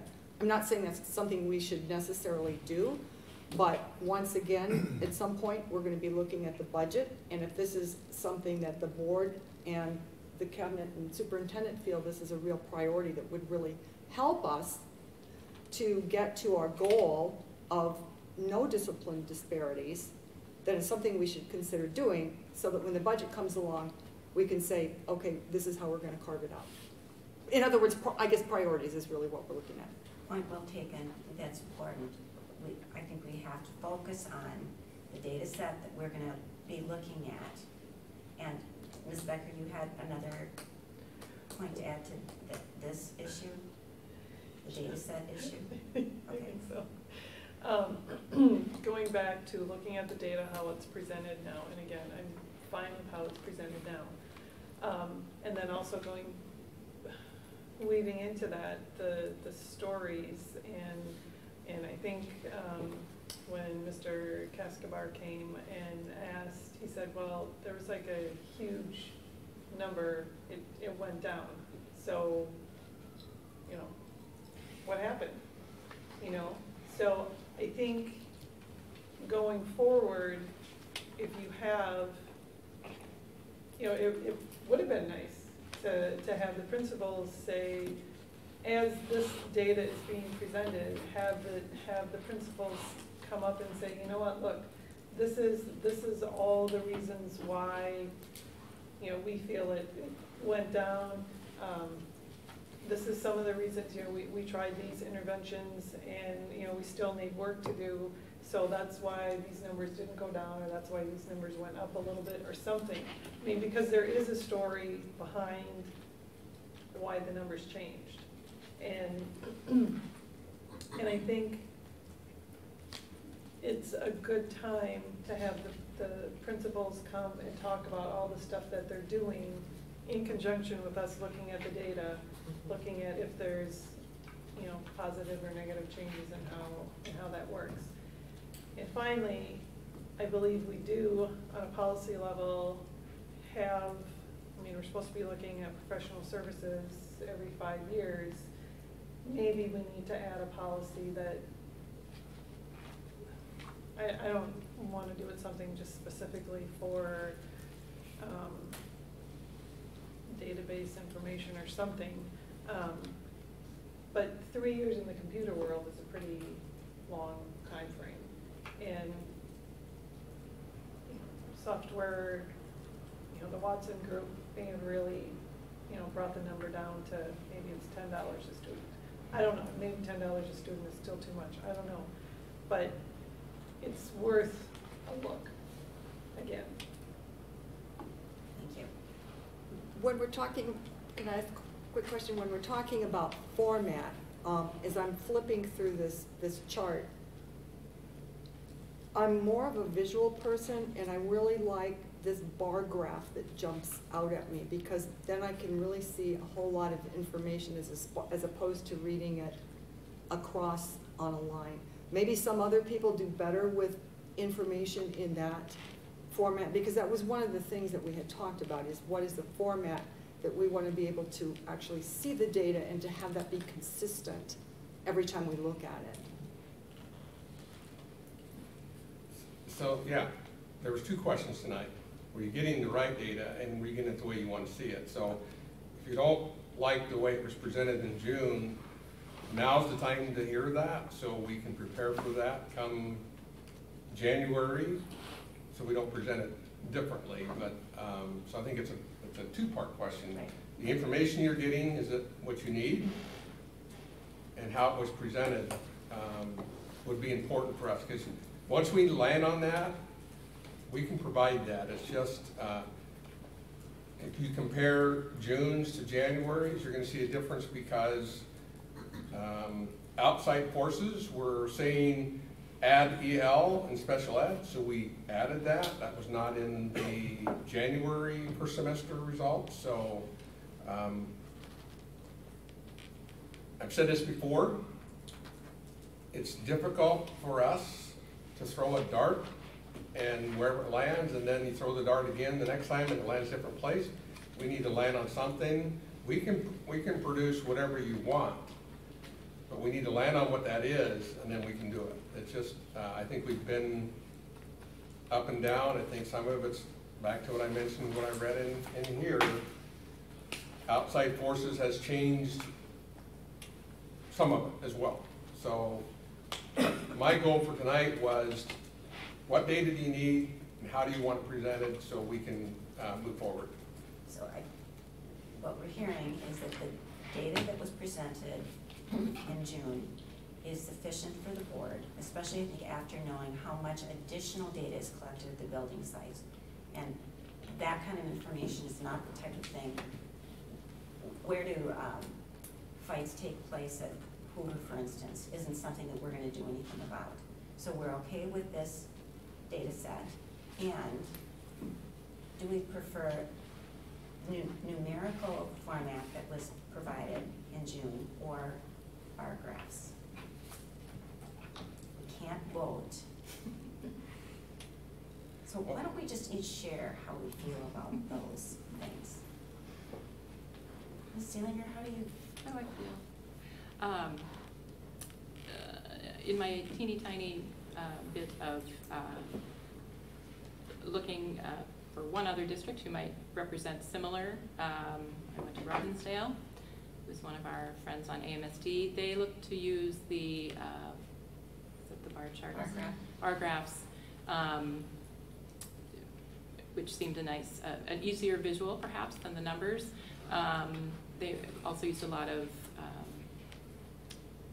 well, I don't think they were very consistent with their colors, which is something I did read, that you should be very consistent with your colors. So for me, I think the bar graphs. Well, it's fine, and there are numbers on the bar graph. There are more numbers on the bar graphs, yes. I prefer numbers, but I'm flexible. I think you already heard me. Pardon? I think you already heard me. Do you want me to say it all over again? I wasn't paying attention. Oh. Numbers are. You were giving me the teacher eye at the time, so I thought maybe you were. Yes, ma'am. Okay. I mean, I can deal with it the other way, but this makes it easy. I'm good with the content as well as, and would prefer bar graph presentation. I like numbers. I like numbers. Where's Gary? Did we just? Why don't we just switch it to a histogram then? But we That was about a 3-3 split, yes. We have bar graphs with numbers. Understanding there's some data that you can't Put in a bar. put in a bar graph. It just Exactly, won't yeah. work. Yeah. But I mean, when we're trying to look at a big picture, I think the bar graphs really. I would suggest talking to John Carlson again, because there's, I can't remember the name of it. Is it was one of forecast 5? Is it a 5 or a 4? Forecast 5. Yeah. Forecast, yep. Yeah. Are we Yeah. okay letting John Carlson kind of call one way or the other? I'm not, no. I'm kind of like superintendent. If somebody's gonna have the last say, that's fine, it should be me. Well, Just saying. What do you prefer? I'm a visual person. I like the graphs. The graph we used for when you were showing multiple years, but you didn't really need to see the numbers. Graphs look great, because then you look at, well, this color is higher than this color, that's good, or that's one or the other.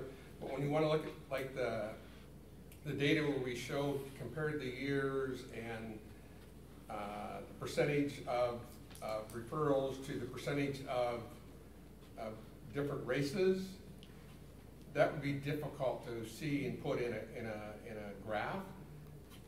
So I think. well, we have it right here in a graph. Office referrals 15, 16, Well, why don't we just by leave it on race, here? right? But But, say that, How we about have we- both. you know, that gives us numbers, but that doesn't really tell a story about percentages in terms of when you're talking about discipline disparities. Yeah, you're probably gonna have more white kids who are being referred, but that's gonna be a smaller percentage of the total number of white students we have. And so that bar graph by number is gonna be taller, right? As opposed to when we have smaller populations of our whatever it is we're measuring here for, you know, our different minority students, is that those bar graphs are shorter, but it doesn't tell us what the disparity is. How about we let? I agree with you. I agree. When I look at the bar graph, I see the colors. Oh, it's either good or bad. But I really need to see the numbers to see how bad it is or how good it is. Well, That's the part I struggle with. Right, and even the numbers, I mean, this tall blue bar here, whatever it's for, it says 15,812. And it's a number, but how does it fit into the big picture? So what I hear you saying is because we need the rate, we need the relative rate ratio, we need the composition index, and we need the relative difference in composition. Sure.